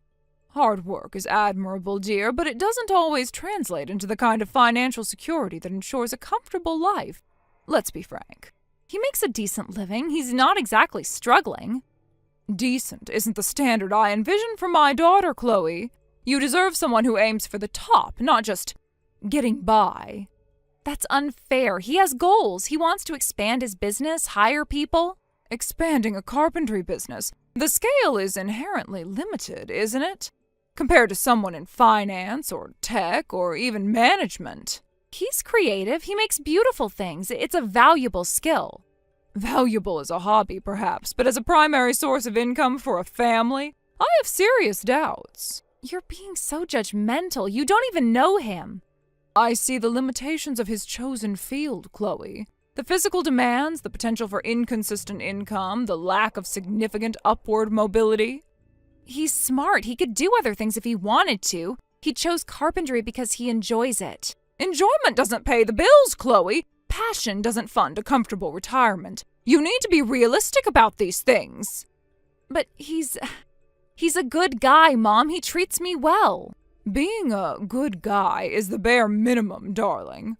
You need a partner who can offer you security, stability, and a future without financial worry. Maybe you're right about the long term. It is something I've tried not to think about too much. Exactly, Chloe. It's time to think about it. Seriously, think about it. Your future is at stake. It's just, sometimes I worry about it too. He's so focused on his projects, and sometimes I wonder if he's really thinking about us. There you have it, darling. Even you have your doubts. A man truly focused on building a future for his partner would prioritize financial security. He's always talking about his next big commission, but never seems to fully materialize. Precisely. Promises are easy, Chloe. Tangible results are what matter. And his hands are always so rough. It's a little unrefined, isn't it? It speaks to the nature of the work, dear, not exactly the image of a man who's going places in the modern world. And sometimes he smells like sawdust. It gets everywhere. Not the most appealing fragrance for your life partner, is it? Honestly, Mom, sometimes I look at my friends with their partners in sleek offices and I feel like I'm settling. You are settling, Chloe. You deserve so much more than someone who spends his days hammering away. He's really not that ambitious, is he? He seems content just doing the same thing. Contentment is the enemy of progress, darling, especially in a partner. You're right. You're absolutely right. What was I thinking? You were thinking with your heart, dear. Now it's time to use your head. God, a carpenter. What was I even attracted to? The calluses? It's understandable to be drawn to someone different initially, but long-term compatibility requires shared aspirations and a similar level of ambition. He's probably not even saving properly, is he? Just spending whatever little he makes. It's highly likely, dear. Financial planning isn't usually a priority in those professions. You're right, Mom. Thank you for opening my eyes. I've been so naive. My pleasure, darling. I only want what's truly best for you. Now let's talk about your future with someone who can actually provide one.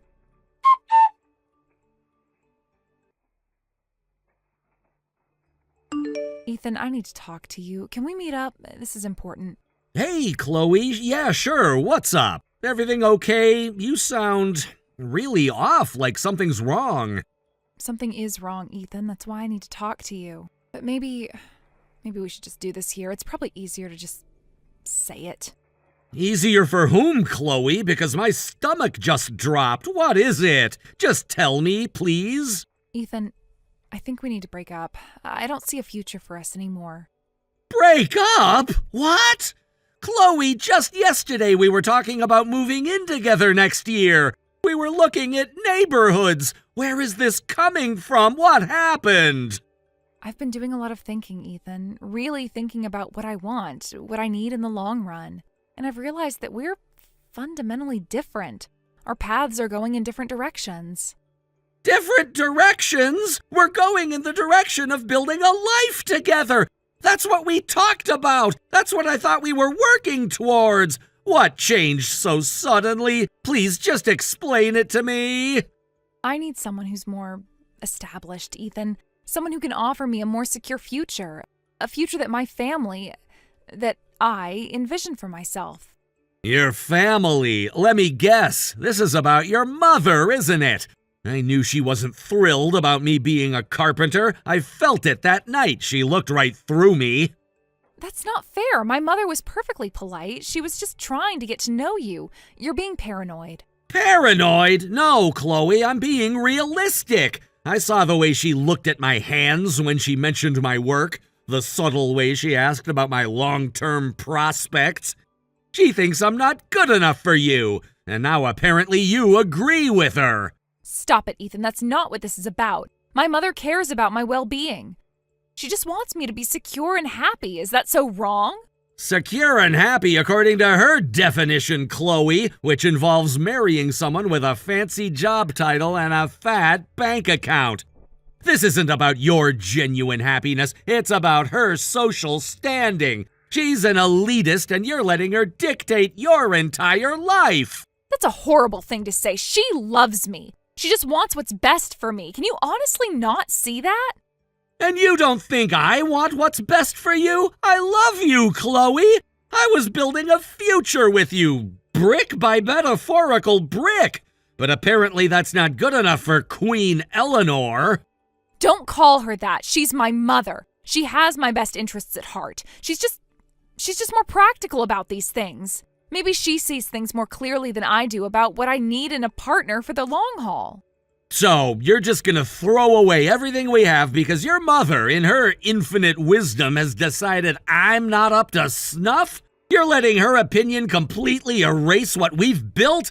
I don't even recognize you right now. It's not that simple, Ethan. I've had to really think about my future, and maybe we are on different paths. Maybe she's right. Maybe I do need someone more established. Established? You sound like a robot repeating her talking points. Where's the Chloe I fell in love with? The one who didn't care about fancy titles and just wanted someone genuine. You're letting her win, Chloe. You're letting her tear us apart. I need to do what's right for me, Ethan, and right now, I think that means we can't be together anymore. I'm sorry. Sorry isn't gonna cut it, Chloe. I poured my heart into this relationship. I thought we had something real. I deserved more than a text message breakup dictated by your social climbing mother. Goodbye, Chloe. I sincerely hope your established future makes you truly happy, because right now you're breaking my heart.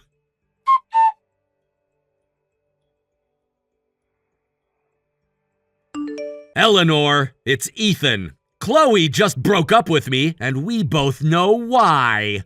Ethan, I'm sorry to hear that, dear. Chloe has been processing some things. She needs to do what's right for her future. Don't give me that. This isn't about Chloe's future. This is about your outdated, elitist views on what constitutes a suitable partner for your daughter. That's a very harsh accusation, Ethan. I only ever wanted what's best for Chloe's happiness and security. Security? You equate security with a fancy job title and a fat bank account. You completely dismissed me and my profession without even trying to understand who I am or what I'm building. I assess the long-term prospects, Ethan, as any concerned mother would. Carpentry is a commendable trade, but it doesn't offer the same stability as other professions. Stability? I'm building a business from the ground up. I'm creating something lasting. That's more stable than relying on a corporate paycheck that can disappear with the next downsizing. You wouldn't understand that kind of dedication. Dedication is important, but so is financial predictability. Chloe deserves a partner who can offer her a comfortable life without constant uncertainty. And you think I can't provide that? You judged me based on a label. You didn't ask about my income, my client base, my future plans. You just saw carpenter and wrote me off. I made observations based on the typical trajectory of such a career. I was looking out for my daughter. You were looking out for your social standing. You didn't want your daughter with someone who might not impress your country club friends. Oh, that's outrageous. I care deeply for Chloe's well-being, not some superficial social game. Oh, really? Then why the thinly veiled disapproval from the moment we met? The way you emphasized trajectory and stability with that condescending tone? I'm not stupid, Eleanor. I felt it. I was merely trying to understand your ambitions, Ethan. My ambition is to build a successful business doing what I love and to build a life with someone who appreciates me for who I am, not what I do for a living. Apparently, Chloe doesn't share that vision anymore, thanks to you. I had no intention of interfering in their relationship. Chloe made her own decision. Oh, she made her own decision, all right. A decision heavily influenced by your constant concerns and your not-so-subtle disapproval. You planted the seeds of doubt in her mind, and now here we are. I simply offered my perspective as someone with more life experience. Your life experience is rooted in a world where status and wealth are the ultimate measures of a person's worth. You wouldn't know genuine hard work and the satisfaction of creating something with your own hands if it slapped you in the face. That's uncalled for, Ethan. I have worked hard for everything I have. I'm sure you have, but you look down on those who work with their hands. You see us as less than. Well, let me tell you something, Eleanor. I'm proud of what I do. I have integrity, I'm honest, and I loved your daughter. Something your fancy friends might not always offer. I won't engage in this kind of personal attack, Ethan. My concern was solely for Chloe's future. You want to talk about the future? Let's talk about connections. You know, Chloe mentioned you work at Sterling Investments, Senior VP, right? Yes, I do. It's a reputable firm. Reputable? You know who else is reputable? My uncle, David Miller. Ever heard of him? David Miller? The CEO of Sterling Investments? That's the one, my uncle. I was actually planning on telling Chloe about our connection after we got married. Thought it would be a nice surprise. Shows what I knew. Ethan, I had no idea. Chloe never mentioned you had family at Sterling. No, she didn't, and you made sure she wouldn't have a future with someone who does. Ironic, isn't it? The man you deemed unsuitable is connected to the very top of your social and professional world. Please, Ethan, I may have misjudged you. I was only thinking of Chloe. I truly didn't realize. You didn't realize because you didn't care to look beyond the surface. You saw Carpenter, and that was the end of the story. Well, here's the rest of the story. Your prejudice just cost your daughter a relationship with a man connected to the CEO of your company. Think about that, Eleanor. I deeply regret if I said anything that influenced Chloe's decision. That was not my intention. I might have been overzealous in my concern for her future. Overzealous? You systematically undermined our relationship because you didn't think I was good enough. You poisoned Chloe's view of our future together. Don't try to backtrack now that you realize there might be consequences. Is there anything I can do to perhaps talk to Chloe? No, Eleanor. You've said enough. Chloe made her choice and it's clear where her priorities lie. Your approval meant more to her than what we had. You should be proud. Goodbye, Eleanor. I won't be contacting you again.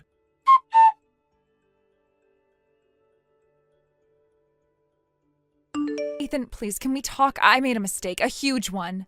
Chloe, what do you want? I thought we said our goodbyes. I've been thinking nonstop. My mom, she got in my head. She was wrong. We were good together, Ethan, really good. Were we? Because it seemed like your mother's opinion suddenly mattered more than what we had. It doesn't, not anymore. I can see that now. She doesn't understand us. I was foolish to listen to her. Please, can we try again? I miss you so much. Chloe, you broke up with me over text because you thought my career wasn't established enough. That's not something I can just forget. I know, and I'm so incredibly sorry. I was blinded by her expectations. But I realize now that what we had was real. You're real, and that's what truly matters. Please give me another chance. I appreciate you saying that, Chloe, but in the time since we broke up, a few things have happened. Things that have made me see things differently, too. What things? Tell me. Maybe I can... My uncle, David Miller, he's been really supportive. He actually believes in what I'm doing. So much so, in fact, that he's planning a massive investment in my carpentry business. This isn't just about building furniture anymore, Chloe. This is about scaling up, expanding. Your uncle? The CEO of Sterling Investments? He's investing in your business? I had no idea.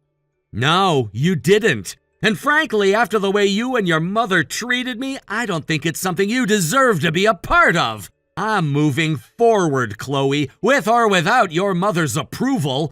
And definitely without someone who doubts my potential based on my profession. So, that's it? You won't even consider giving us another chance? I'm begging you, Ethan. I love you. I loved you too, Chloe, but you let your mother's prejudice come between us. I deserve someone who believes in me from the start. Goodbye, Chloe. Ethan, please, don't do this.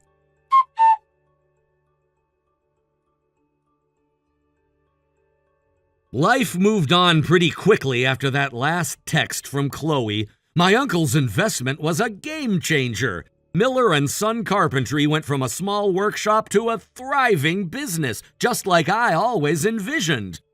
I hired a great team, and we were taking on huge projects. As for Chloe, I heard through a mutual friend that her mother was furious about the Sterling Investments connection. Apparently, there were some tense family dinners. Chloe tried to reach out a few more times, but I didn't respond. Last I heard, she was dating a lawyer her mother approved of. Eleanor? Well, I imagine things at Sterling got a little awkward for her for a while. My uncle never said anything directly to her, but I heard she became noticeably politer to everyone, regardless of their job title. Sometimes a little dose of reality is the best medicine. I eventually found someone who appreciated the solid foundation I was building, both in my work and in our relationship. Thank you for watching. Please subscribe and hit the like button. See you next time.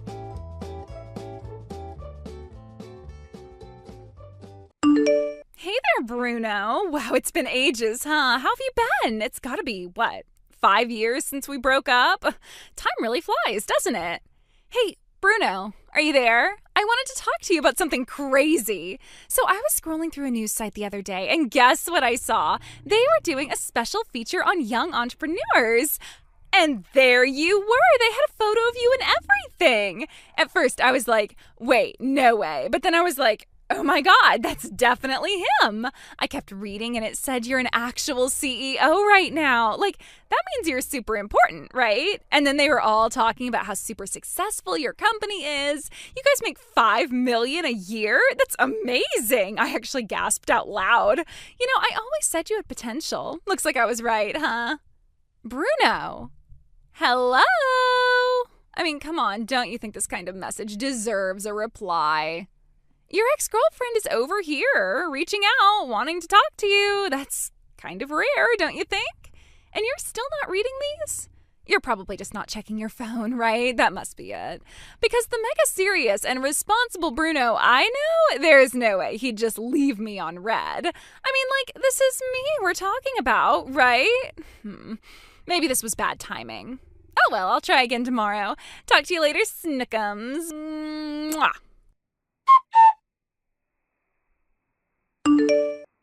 Cindy, please, I need you right now. This is not a joke, not a drill.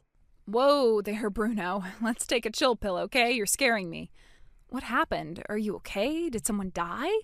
It's Amber. She just messaged me out of nowhere. She sent me dozens of texts back to back. It was like a flood. Just instead of water, it was annoyance, anger, and anxiety. Wait, Amber? As in the snake who vanished after nuking our lives? Yeah, that Amber. The messages just kept coming, long ones. I couldn't even look at them. Oh my God, why is she crawling out of her crypt now? She saw the article. You remember the interview that I did a while back? The one that called you a rising genius? The one that had your company's review numbers in bold print? That's the one. And suddenly I'm worth her time again. Unreal. She goes silent for 5 years and now she's back because she smells money?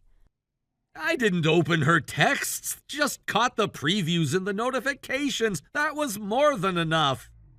What did she say? What kind of poison is she pouring now? Stuff like, so proud of you and let's get married now. She literally referenced the revenue like it was a proposal pitch. That's disgusting. She's treating you like a gold mine she forgot to finish looting. Honestly, part of me was waiting for this. It's why I never blocked her, just in case. You knew she'd come sniffing around once she thought you were rich. Yeah, she's shallow but consistent. I just didn't expect her to be this bold. You didn't open the messages, right? No, notifications only. Still shows as unread. She probably thinks I haven't seen them. Good, keep it that way. She feeds on attention. Red is blood in the water. I figured. Still, it makes me sick. Let me guess, she wants money?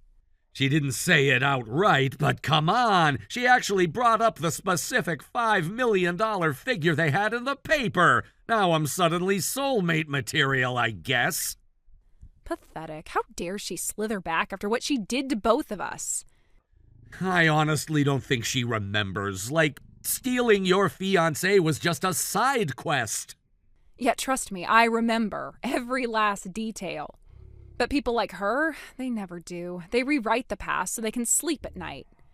She's acting like nothing ever happened, like we're long-lost lovers. She thinks you're still the same guy she dumped. She has no idea who you became, who you're with now. It's honestly insulting. It's more than insulting. And trust me, she's just warming up. Okay, listen to me. Really listen. Amber read that article, saw your face, saw the numbers, and now she wants back in like nothing happened. Not because she loves you, because you're rich now, because you're a headline. Yeah, I know you're right. But the second I saw her name pop up, it felt like someone stabbed me in the chest. I get it, I do, but this isn't about feelings anymore. This is survival. She's not trying to reconnect, she's trying to claim a payout. You really think she's figured out where I live? Bruno, have you met her? She once tracked her ex using Instagram filters and a cafe background. Of course she can find your address. She's obsessive, she's calculated, and you're exactly the kind of story she'd love to hijack. That's horrifying. I didn't even think of that. Then start thinking. You need to move immediately. If she shows up at your door, she won't come with apologies. She'll come with luggage. That feels dramatic, extreme even. It's been 5 years. That's what makes it worse. You've forgotten what she's capable of. She hasn't. She's been lurking, watching, waiting for the moment you looked vulnerable again. Do you really believe she's thought all this through? Bruno, this is the same woman who lied to your face while dating 3 people behind your back, including my fiancé. Yes, I believe it. Oh, God. I'm serious. You have 2 days, max. After that, she's on your doorstep or in your inbox with screenshots and delusions. 2 days? I have meetings, deadlines. I can't just vanish. That's why I'm offering to help. We pack tonight, call a mover, find a crash pad. I already have options bookmarked. I was supposed to rest this week. Take a breath for once.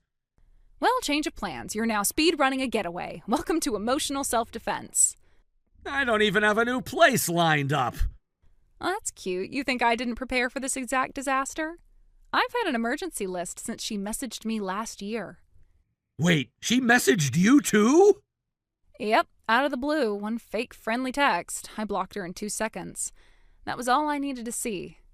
You really believe she's that dangerous? I believe she's that determined. And if we don't get ahead of this, she'll eat your life like it's dessert. Okay, you win. I'm convinced. Good, then let's pack. She's not going to get her claws in you again.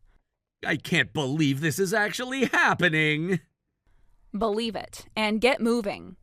Tapes in the drawer, bubble wraps on the couch. Let's ghost her before she haunts us. You're terrifying. And also the best. I know. Now get your shoes on. We've got 36 hours and a psycho to outrun. Bruno? Still nothing? Not even a hey? Not even a dot? Unbelievable. You seriously haven't changed one bit. You were always like this, you know. Forgetting to charge your phone, letting messages pile up, totally spaced out unless someone shook your shoulders. I used to get so frustrated, remember? But now, I don't know, it's actually kind of adorable. That clueless little part of you, it's just so you. Nostalgic even. Anyway, I think I've done enough waiting around. I've made a decision. I've decided that I am going to marry you. Shocking, right? But listen, it just makes sense when you think about it. We had our issues, sure. I mean, you didn't exactly have your act together back then. No money, no job, just vague dreams and empty words. But now you're someone real, someone impressive. A CEO of a company putting in $5 million a year? Wow, triple wow even. That's the version of you I always knew was hiding under the surface. And now that you've finally become him, well, I'm ready to forgive the past and take you back. You don't have to thank me right away. Just take it in, let it settle. Oh, and guess what? By a total stroke of luck, I found your address. Crazy, right? I know, I couldn't believe it either. It's like fate wants us to reunite. So I'm coming over tomorrow. We'll have tea or wine or something stronger, whatever suits the mood. And if everything feels right, maybe I'll just stay permanently. Don't keep me waiting, okay?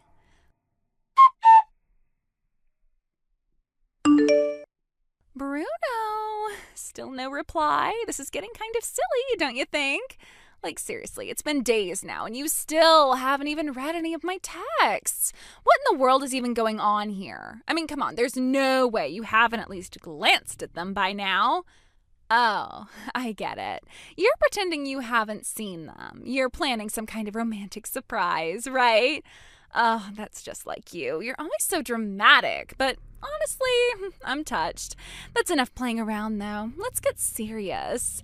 I'm heading over this afternoon, okay? I should be there around 3, give or take. Make sure you're home. Also, I'd appreciate it if you could have some money ready. Nothing crazy, just, a little something to celebrate our reunion. Let's call it love money, something sweet and symbolic. To keep it simple, 5 million yen should do. It's really not that much for someone like you now, right? I'm not being unreasonable. This is a special occasion after all. Honestly, I still can't believe how far you've come from that clueless boy I used to babysit emotionally to this impressive CEO level man with a high rise and a fortune. You're welcome, by the way. I always knew you had potential. As your fiancé, yeah, I'm just going to start saying it, I think it's fair to expect you to check my messages every single day. I mean, how else are we supposed to plan our future together? Oh, and just so you're aware, I already terminated my lease. My apartment's cleared out, and my stuff's being delivered to your place tomorrow, so please make sure there's space for everything. You can clear out one of the spare rooms for me. Or actually, I think I'll just take yours. You've kept me waiting for long enough. It's about time we started living like a real couple. Hold on. What do you mean, my apartment? You said you'll be here in 2 hours? Are you serious right now? Of course I'm serious. I told you I found your address. I double-checked everything myself. You weren't saying anything, so I figured I'd take the initiative. I'm literally on the train as we speak. You're on the train to a place I never invited you to with zero reply from me? You thought that was okay? Come on, don't act so shocked. You're just playing coy. I know you've seen my messages, probably through the notifications. You're trying to pull some romantic, surprise me in person kind of thing, right? Well, guess what? I beat you to it. Okay, no, you've got this completely backwards. I don't live there anymore. I moved out. Excuse me? Since when? Why on earth would you move out of a place that nice? Since you decided to show up uninvited and start referring to yourself as my fiancé. I'm staying at a hotel now. Everything's moved out. Then fine, tell me the name of the hotel you're staying at. I'll head straight there. We're meant to be together. Remember, I already left my apartment for you. Meant to be? We haven't spoken in 5 years, and you show up like this, unannounced, demanding money and calling it love? Why are you making this so hard? You're not a broke loser anymore. You're finally the man I always said you could be. So yeah, I'm ready to take you back. Right, because I'm no longer the freeloader you once couldn't stand. Now that there's money involved, you magically remember me? Don't twist it. You quit your job out of nowhere and just stopped. What was I supposed to think? You looked completely useless. What you saw was me building a future. I left that job to launch a startup, the same company that's now getting featured in news articles.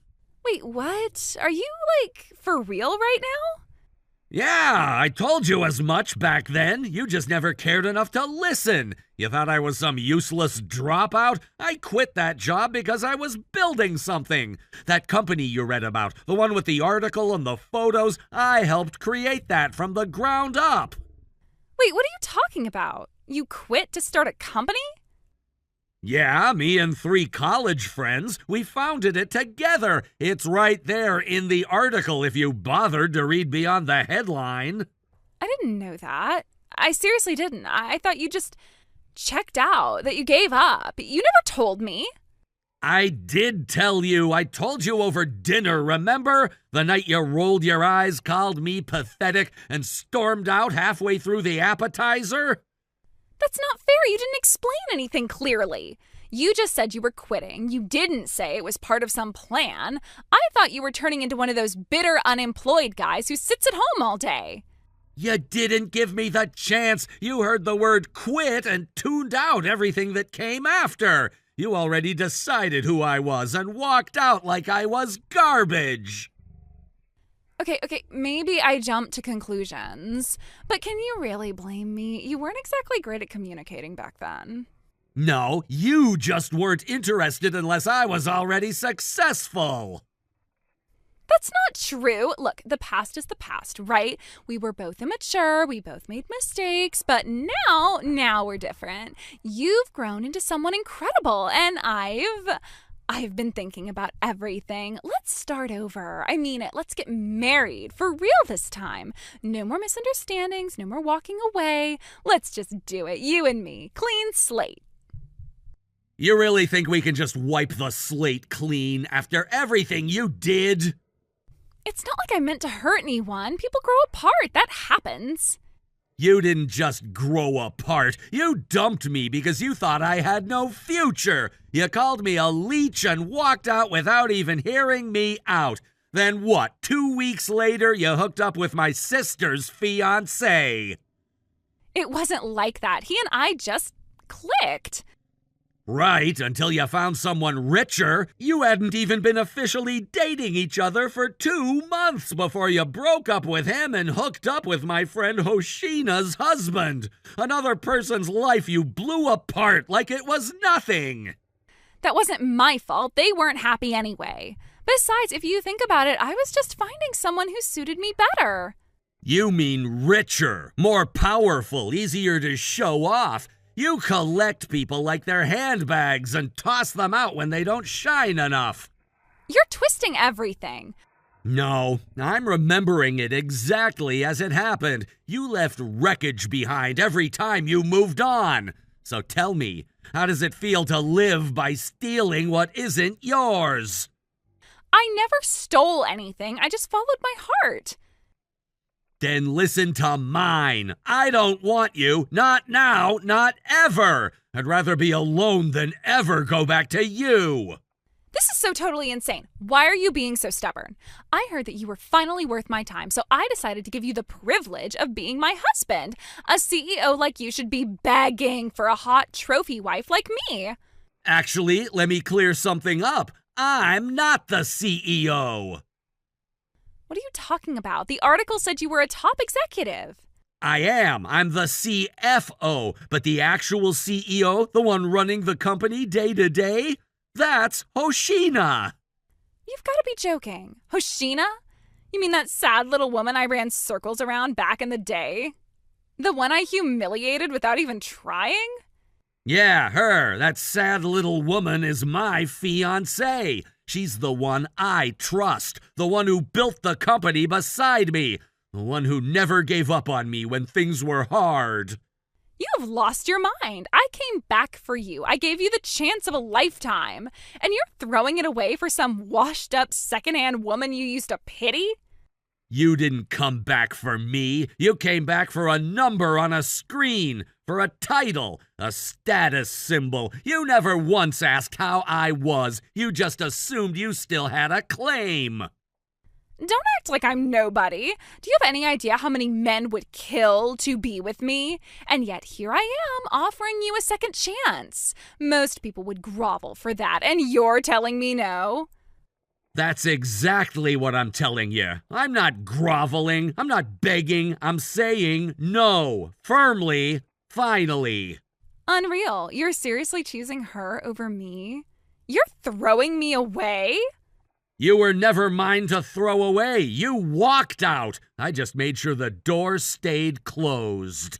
You were lying. You're saying all this because you're angry right now, but deep down, you still love me. I know you do. I was everything to you once. Don't pretend that just vanished. If I could delete every memory of you from my life, I would without hesitation.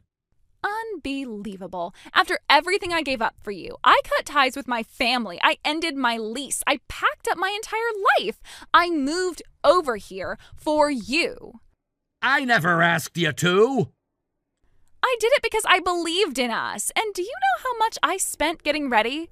I bought clothes, home goods, things to make your apartment feel like ours. I spent over $30,000 of money that I didn't have for you. I was trying to make it perfect, and you're treating me like I'm trash. Because this wasn't about love, it was about ownership. You thought you could walk in, drop money, and I'd just fall in line. But what am I supposed to do about all the money I spent for you? I was counting on you to help me with that. You're rich now. You were supposed to take care of me. Cindy already warned me. She said you had taken out a ton of debt and would try to pin it on me. Looks like she was right. I cannot believe this. You're seriously going to let me go broke? You're going to stand there with all your money and just watch me drown? You're not drowning. You're just finally standing in the mess you made. And no one is coming to save you. I blocked her the moment she hung up. No second chances, no final words. Then I warned my staff. I told them to expect her because I knew she'd come. And I was right. That same evening, she stormed into the company lobby screaming my name like it still belonged to her. Security responded within seconds. She resisted. Her bag spilled across the tile. There were various lethal items inside that made everyone freeze. We called the police. She was arrested on the spot and taken away, still yelling that I owed her everything. Her parents came a week later. They looked exhausted and ashamed. They said the police had contacted them and that they were sorry. I told them I didn't need an apology. I just needed distance. They took her back home to live with them. She's under their vigilant watch now, working off her debt day by day. And me? I go home to peace, to Hoshina, to a life I built with someone who never once tried to claim me. For the first time in years, I finally breathe easy. Thank you for watching. Please subscribe and hit the like button. See you next time.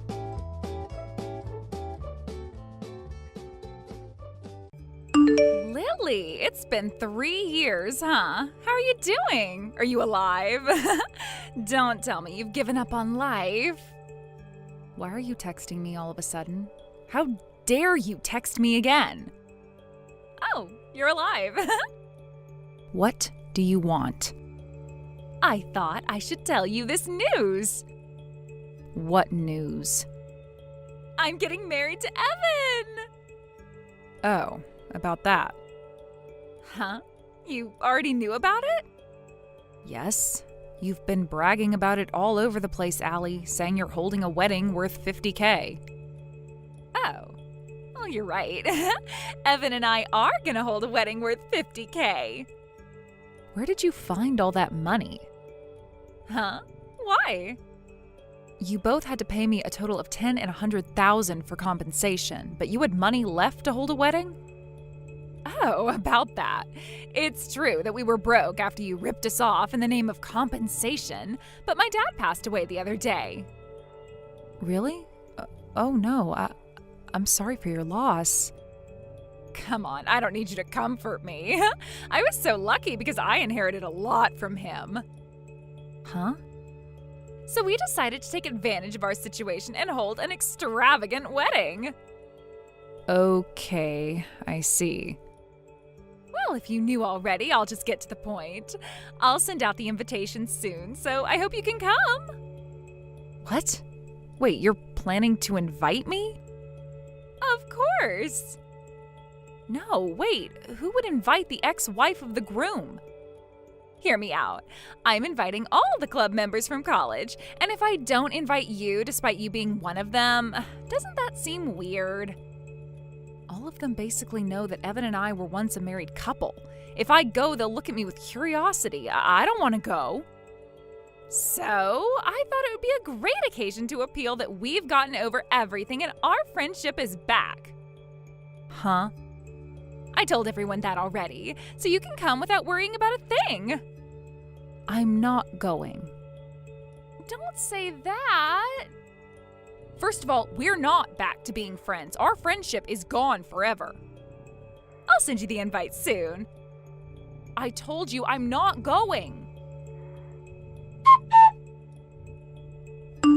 Hey, why did you send us back the invitation saying you'll be absent? You promised that you'll be there. Are you too dumb to read our message history that happened just a few sentences ago? But you received an invitation. Don't you feel like you should be present to be nice? No way! Either way, I already had plans on the day of the wedding, so I can't go. What? Do I have to tell you which is more important, your plans or a wedding? Nope, my plans are more important this time. Why? I've been telling you that I won't be there since the beginning. What are you surprised about? No, you have to come. You're annoying me. I need you to come. Why? The club members from college all sent us back the invitation saying they'll be absent unless you come to our wedding. Oh, gee, really? Did you do something, Lily?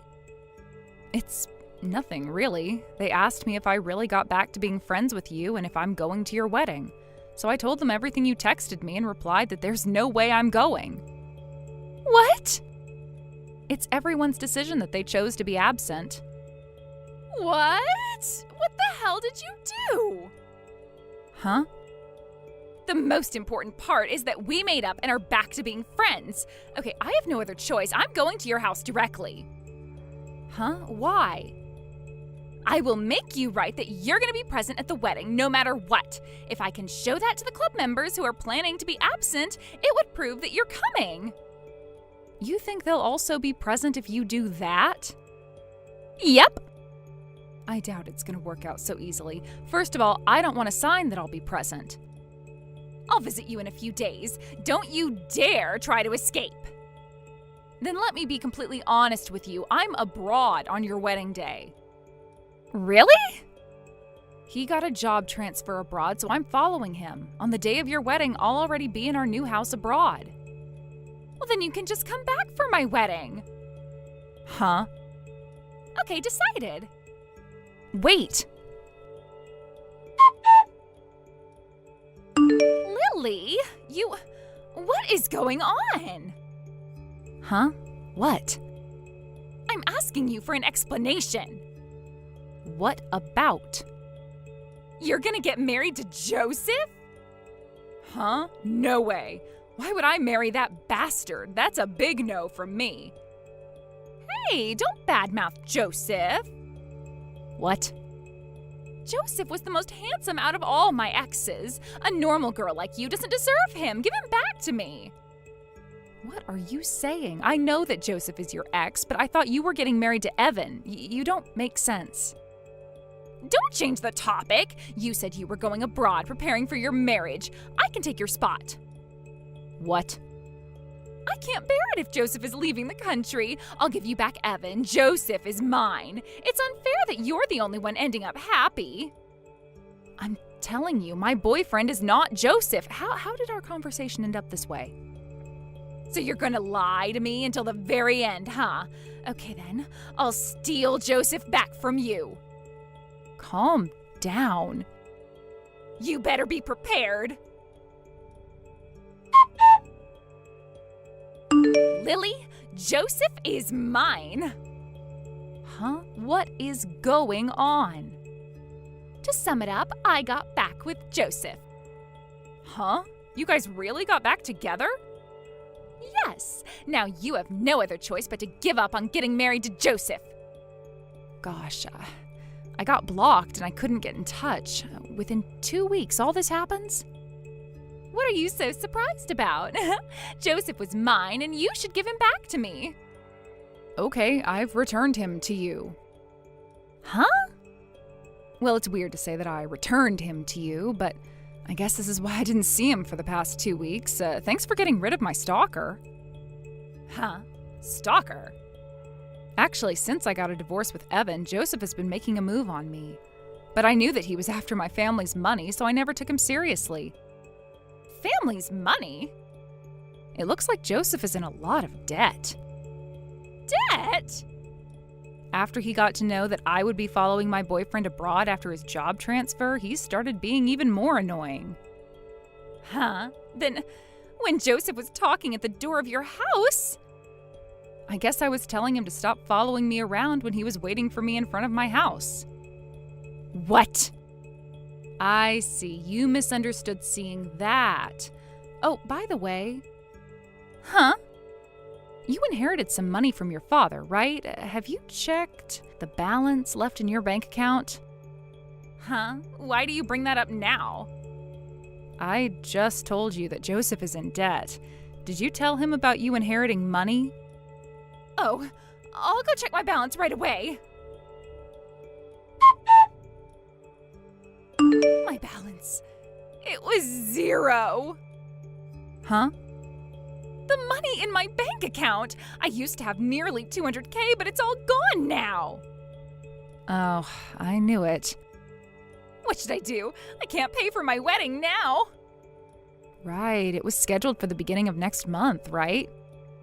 Hey, Lily, can I borrow 50K? Huh? You're asking me? Because... Well, I guess you can't tell anyone. Your bad habit of stealing showed again, and you cheated on your husband right before your marriage, and he stole all your money you inherited. At this point, Evan would also dump me. Oh, I think you don't have to worry about that. Huh? Oh, you didn't know? He can't make anyone pregnant. What? But he wants a boy who can be the heir. As long as the father is from the same family, they don't care who the baby's father is. What? Yeah, it's pretty surprising, right? It was so hard for me too when I just got married. When I visited his parents' house, some guys would actually try to harass me. But after tackling them to the floor, they all stopped. Oh, you're a black belt in judo. Yep, I never thought it would come in handy in this situation. So, well, the thing is, considering what I did, Evan's family was saying that they preferred someone experienced and carefree like you, and were all being mean to me when I got a divorce. Huh? Well, it depends on how we think about it. They're a pretty unique family, but you're welcome to buy them, so good for you. Pretty unique? More like abnormal. I can't marry into a crazy family. Goodbye. No. No! Hey, Lily! After that, Allie asked to break off their engagement, but all of his family, including Evan, knew that she was in a relationship with Joseph. After they made sure she was not pregnant, they refused to wait until the wedding and got officially married by paper. Half a year later, I heard from my friend that Allie got pregnant. At first glance, it seems like she was living a happy marriage life despite stealing someone's husband. But in reality, it seems like Evan's family paid for the wedding after they let her off the hook for cheating on him with Joseph and after he took all of her inheritance. Thinking about all the things that happened behind the scenes, it gives me shivers. Joseph was arrested soon after that, but the $200K that fortunately came back ended up going to Evan's family. Thank you for watching. Please subscribe and hit the like button. See you next time.